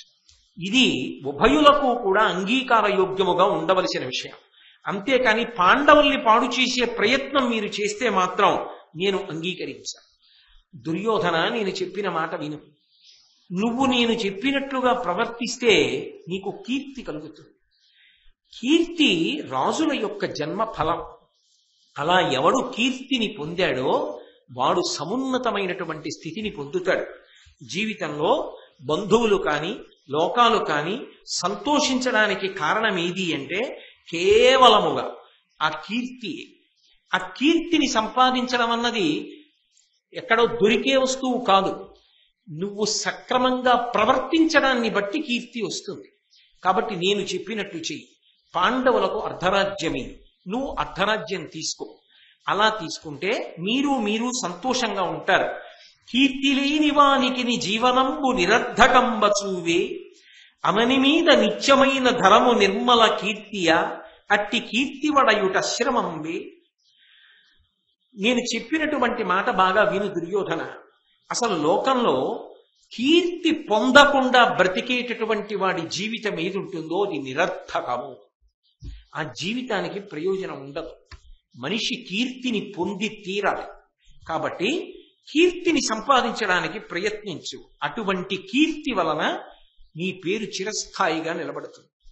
ఇలా కీర్తి ఎంతకాలము కలిగి ప్రవర్తిల్లే అంతకాలంబును నిత్యులు కారే కీర్తికల పుణ్యులు, కీర్తి విహీనుడు ఇందును పూజ్యుండే. ఎంతకాలము మనిషి శరీరం వదిలిపెట్టినా ఇక్కడ కీర్తి ఉండిపోతుందో అంతకాలము వ్యక్తి విడిపోయినా వాడు బ్రతికి ఉన్నట్టే. ఆ కీర్తి వలన స్వర్గం లభిస్తుంది, అపకీర్తి వలన నరకం లభిస్తుంది. కీర్తిని సంపాదించడానికి ప్రయత్నించరా. కీర్తి కుట్రలు చేస్తే రాదు, కుతంత్రాలు చేస్తే రాదు. కీర్తి ధార్మికంగా నిలబడితే వస్తుంది, త్యాగము చేత వస్తుంది, 10 మందిని ఆదుకోవడం వల్ల వస్తుంది, సమాజం గురించి ఆలోచించడం వల్ల వస్తుంది, త్యాగము వలన వస్తుంది. తప్ప వాళ్ళ మీద యుద్ధం చేస్తా, వాళ్ళని ఏదో చేస్తా, వాళ్ళల్లో వైషమ్యాలు కల్పిస్తా, ఇటువంటి కుట్రలు కుతంత్రాలు చేసి సామ్రాజ్యాన్ని పొంది కీర్తివంతుడు అవుతావురా? ఒక్కనాటికి సంభవం అయ్యే విషయం కాదు. కాబట్టి పాండవులకు అర్ధరాజ్యం ఇవ్వవలసిందే. పరమ సత్యాన్ని చెప్తున్నాడు మహానుభావుడు కొండా వెంకటప్పయ్య పంతులు గారిని. ఆంధ్రదేశానికి కాదు, యావత్ భారతానికి కీర్తి తీసుకొచ్చినటువంటి దేశభక్తుడు. దేశభక్త అని బిరుదిచ్చారు. ఆయన సమస్తం దేశ స్వాతంత్రం కోసం త్యాగం చేశారు. అటువంటి వ్యక్తి గుంటూరులో అరండల్పేటలో 4 వాటాల ఇల్లు కట్టుకున్నారు. పెద్దవారు అయిపోయిన తర్వాత అందరు అనుకున్నారు ఉన్నదంతా ఇచ్చేశారు కదా స్వాతంత్రోద్యమానికి, 4 వాటాల ఇల్లు కడుతున్నారు, బహుశా 1 వాటాలో ఆయన నుండి 3 వాటాలు అద్దెకిస్తారు, ఆ అద్దెకిచ్చిన డబ్బు ఆయనకి కొంత అక్కరకు వస్తుందని అని అనుకున్నారు. ఇల్లంతా అయిపోయాక వెంకటప్పయ్య పంతులు గారిని అడిగారు, అయ్యా దేనికోసం 4 వాటాలు కట్టారని అడిగారు. ఆయన అన్నారు, నేను ఒక్కడిని ఉండడం కాదు, నా వలన సమాజమునకు ఉపయోగం ఉండాలి కదా. ఒక వాటాలో నేనుంటాను, ఒక వాటాలో నేను ఏ రాజకీయ పక్షంలో ఉన్నానో ఆ రాజకీయ పక్షం యొక్క సమావేశాలు జరగడానికి అస్తమానం ప్రాంగణాలు వెతుక్కుంటున్నారు. నేను ఆ రాజకీయ పక్షాన్ని ఆ సిద్ధాంతాల్ని నమ్మాను కాబట్టి ఆ రాజకీయ పక్షం యొక్క సమావేశాలు జరగడానికి ఒక వాటాని ఇచ్చేస్తారు. ఇంకొక వాటా, ఎంతో మంది పేద పిల్లలు ఉన్నారు, వాళ్ళు చదువుకుందామంటే డబ్బు కట్టే వాళ్ళు ఉండొచ్చు, కానీ ఎక్కడ ఉంటారు? ఇంత పట్టణంలో ఉండడానికి వసతి లేక చదువుకోవడానికి పల్లెటూర్ల నుంచి రావడానికి అవకాశం లేక చదువుకోకుండా ఉండిపోయిన వాళ్ళు ఉన్నారు. అటువంటి వాళ్ళు చదువుకోవడం కోసమని పేద విద్యార్థులు ఉండడం కోసం ఒక వాటా ఇచ్చేస్తారు. ఇంకొక వాటా ఏమో ఒక మంచి అతిథి రావచ్చు, లేదా ఎవరైనా చాలా అవసరం కలిగిన వాళ్ళు ఓ 10 రోజులు ఉండడానికి అవకాశం ఏర్పడచ్చు, అప్పుడు ఇవ్వడానికి ఒక వాటా ఉంచుతారు. నేను మాత్రం ఒక్క వాటాలో ఉంటా. 3 వాటాలు సమాజ ప్రయోజనానికి నేను ఇవ్వగలిగిన రీతిలో ఇస్తానన్నారు. కొండా వెంకటప్పయ్య పంతులు గారు చేసినటువంటి త్యాగానికి కదా ఇప్పటికీ ఆ మహానుభావుడి పేరు చెప్తే నమస్కారం చేస్తారు. అహోబలరావు గారని ఒక డాక్టర్ గారు ఉండేవారు మచిలీపట్నంలో. ఆయన మరణించినప్పుడు దినపత్రికలన్నీ ఏమని రాశాయంటే మచిలీపట్నపు కీర్తి శిఖరము విరిగి పడిపోయిందని రాశాయి. ఆయన వైద్యం చేయడం కాదు, తన దగ్గరికి వచ్చినటువంటి పేదవారు వైద్యానికి వస్తే తన ఇంట్లో వాళ్ళకి మంచం వేసి పడుకోబెట్టి వాళ్ళకి అన్నం పెట్టమంటే సరిగ్గా పెడతారో పెట్టరో అని ఆయన ఎక్కువ నారింజ పచ్చడి, ఆవు పాలు పచ్చంగా చెప్పేవారు. తాను ఆవులు పెంచి ఆవు పాలు తెప్పించి నారింజ పచ్చడి చేయించి తనతో కలిపి రోగులందరినీ కూర్చోబెట్టి భోజనం పెట్టేవారు. కడుపు నిండా పెడతారో పెట్టరో, తింటారో తినరో అని. ఒక వైద్యుడు అందరినీ కూర్చోపెట్టి వైద్యం చేసి పథ్యం పెట్టినా వాళ్ళు ఎవరైనా ఇంకా వెనకపడి కొంచెం కుమిలిపోతుంటే, నిజంగా చెప్పు నీకేమిటి బాధ అంటే, ఏదో కొంచెం ఆర్థికంగా ఇబ్బంది పడుతున్నానంటే ఆ బెంగ నా మనసులో ఉండిపోయిందంటే డబ్బు తీసి వాడికి ఇచ్చి, డబ్బు కోసం బెంగ పెట్టుకుని శరీరం పాడు చేసుకుంటావా? బతుకు ముందు ఈ డబ్బట్టుకెళ్ళి నీ అవసరం తీర్చుకో, సంపాదిస్తే పట్టుకొచ్చి నిజాయితీగా, సంపాదించలేకపోతే మర్చిపో అని తానే చెప్పి డబ్బిచ్చేవాడు. ఎంతమందిని ఆదుకున్నాడో మహానుభావుడు. ఆయన పేరు చెప్తే మొత్తం ఆ కృష్ణా జిల్లా వైపు అందరూ 2 చేతులు ఎత్తి నమస్కారం చేసేవారు. ఆయన మరణించిన నాడు జిల్లా అంతా కూడా ఆ మచిలీపట్నం, గుంటూరు, కృష్ణా, విజయవాడ ప్రాంతాలన్నీ కూడా తమ ఇంటిలో పెద్దవాడు మరణించినట్టుగా ఏడ్చారు. అటువంటి మహాపురుషులందరూ పుట్టినటువంటి గడ్డ. ఇక్కడే MSN చారిటీస్ పెట్టిన సత్యలింగ నాయకర్ ఎక్కడో బర్మా వెళ్లి ఎంతో కష్టపడి సంపాదించినటువంటి డబ్బు ఓడలో వెళ్ళలేక పడవలో వెళ్లి సంపాదించి లక్షలు ట్రస్ట్ పెట్టి పాఠశాలలు పెట్టి అన్నదాన సత్రవుకి ఇచ్చారు. మన కళ్ళ ముందు లేరు. రఘుపతి వెంకటరత్న నాయుడు గారు ఎంత సమాజ సేవ చేశారు. ఇప్పటికీ బాలాజీ చెరువు జంక్షన్ లో ఆశ్రమంలో ఆయన యొక్క సమాధి, ఆయన యొక్క అస్థికలు ఉంచిన ప్రదేశం లేదు. మహానుభావులు ఎంతమంది త్యాగమూర్తులై సమాజం కోసం నిలబడ్డారు. దాచుకున్న వాళ్ళందరూ పట్టుకెళ్లారా? ఎవడు సమాజం కోసం భగవంతుడిచ్చిన విభూతిని త్యాగం చేసేసాడు. నా దగ్గర ఇది ఉంది, ఈ ఉన్నది సమాజం కోసం వెచ్చిస్తాను, నా వలన సమాజానికి ఉపకారం జరిగితే చాలు అని తృప్తిపడి వెళ్ళిపోయాడు. అంతే తప్ప మీరు దీన్ని వాడి ఉంటే ఎంత సంపాదించేవారో అంటే ఓ చిరునవ్వు నవ్వి దాని గురించి ఆశ లేకుండా ఆఖరి ఊపిరి వరకు భగవంతుడిచ్చిన విభూతిని త్యాగమయంగా సమాజానికి అందించారో వాళ్ళు చిరంజీవులై, కీర్తిశేషులై, ఇప్పటికీ మహనీయులై నిలబడి వాళ్ళ యొక్క చరిత్రలు చదువుతున్నామా లేదా? ఒక కొండా వెంకటప్పయ్య పంతులు గారికి, ఒక రఘుపతి వెంకటరత్న నాయుడు గారి గురించి, ఒక సత్యలింగ నాయకర్ గురించి, ఒక అహోబలరావు గారి గురించి పిల్లలకి చెప్పకపోతే ఎంతంత కష్టాలు పడి ఈ స్వాతంత్ర్యం తీసుకొచ్చారో, ఎంతంత కష్టాలు పడి నవభారత నిర్మాణం చేశారో, వాళ్ళు ఎంత ఆర్తి పొందారో తెలియకపోతే పిల్లలకి దేశభక్తి రమ్మంటే ఎక్కడి నుంచి వస్తుంది? అది త్యాగం అంటే, అది కీర్తి అంటే. ఆ కీర్తి స్వార్థం వల్ల రాదు, కుట్రల వలన రాదు, కుతంత్రముల వలన రాదు, విశాల హృదయము వలన వస్తుంది, త్యాగము వలన వస్తుంది, ధర్మము వలన వస్తుంది. దుర్యోధన, బుద్ధిహీనుడవై మాట్లాడకు. నువ్వెవరు ఈ పాండవుల్ని మట్టు పెట్టడానికి? వాళ్ళ మీద యుద్ధానికి నేను అంగీకరించాను, నువ్వు వెళ్ళడానికి వీల్లేదు. ధృతరాష్ట్ర, వెంటనే పాండవులు అక్కడ క్షేమంగా ఉన్నారని తెలిసింది కాబట్టి వాళ్ళని పిలిచి అర్ధరాజ్యాన్ని విభాగం చేసి ఇమ్మన్నాడు. భీష్ముడికి భయపడి, ద్రోణుడికి భయపడి, కృపాచార్యుల వారికి భయపడి, భీష్ముడు ఏదంటే ద్రోణుడు అదే అంటాడు. పెద్దలని ధిక్కరించి చెయ్యలేరు కనుక పాండవుల్ని వెనక్కి స్వాగతం పలికి విదురుణ్ణి పంపి తీసుకొచ్చి సంతోషంగా హస్తినాపురంలో ఉంచుకుని అర్ధరాజ్యం ఇవ్వడానికి ధృతరాష్ట్రుడు సిద్ధపడ్డాడు. భీష్ముడి లాంటి ధర్మాత్ముడే లేకపోతే ఆనాడు దుర్యోధనుడు ధృతరాష్ట్రుడు కలిపి ఎంత పన్నాగాలు పన్నుదురు. మహానుభావుడు సమాజ రుణాన్ని తీర్చుకున్నాడు. తండ్రి లేని పిల్లలు రెక్కల కింద పెట్టి కాపాడి వాళ్ళని రాజ్య విభాగం చేయించి ఇప్పించి రక్షించాడు. అంతటి మహానుభావుడు, ప్రాతస్మరణీయుడు. అందుకే భీష్ముడి పేరు చెప్తే నృసింహావతారం కూడా సంతోషిస్తుందట. అంత గొప్ప చరిత్ర కలిగిన భీష్మాచార్యుల వారు, ఆయన గురించినటువంటి కొన్ని అద్భుతమైన విశేషాలు. ఒక అవతారమే. అసలు మహాభారతంలో శిశుపాల వధ కృష్ణావతారం యొక్క ప్రయోజనాల్లో ఒక ప్రధానమైన ఘట్టం.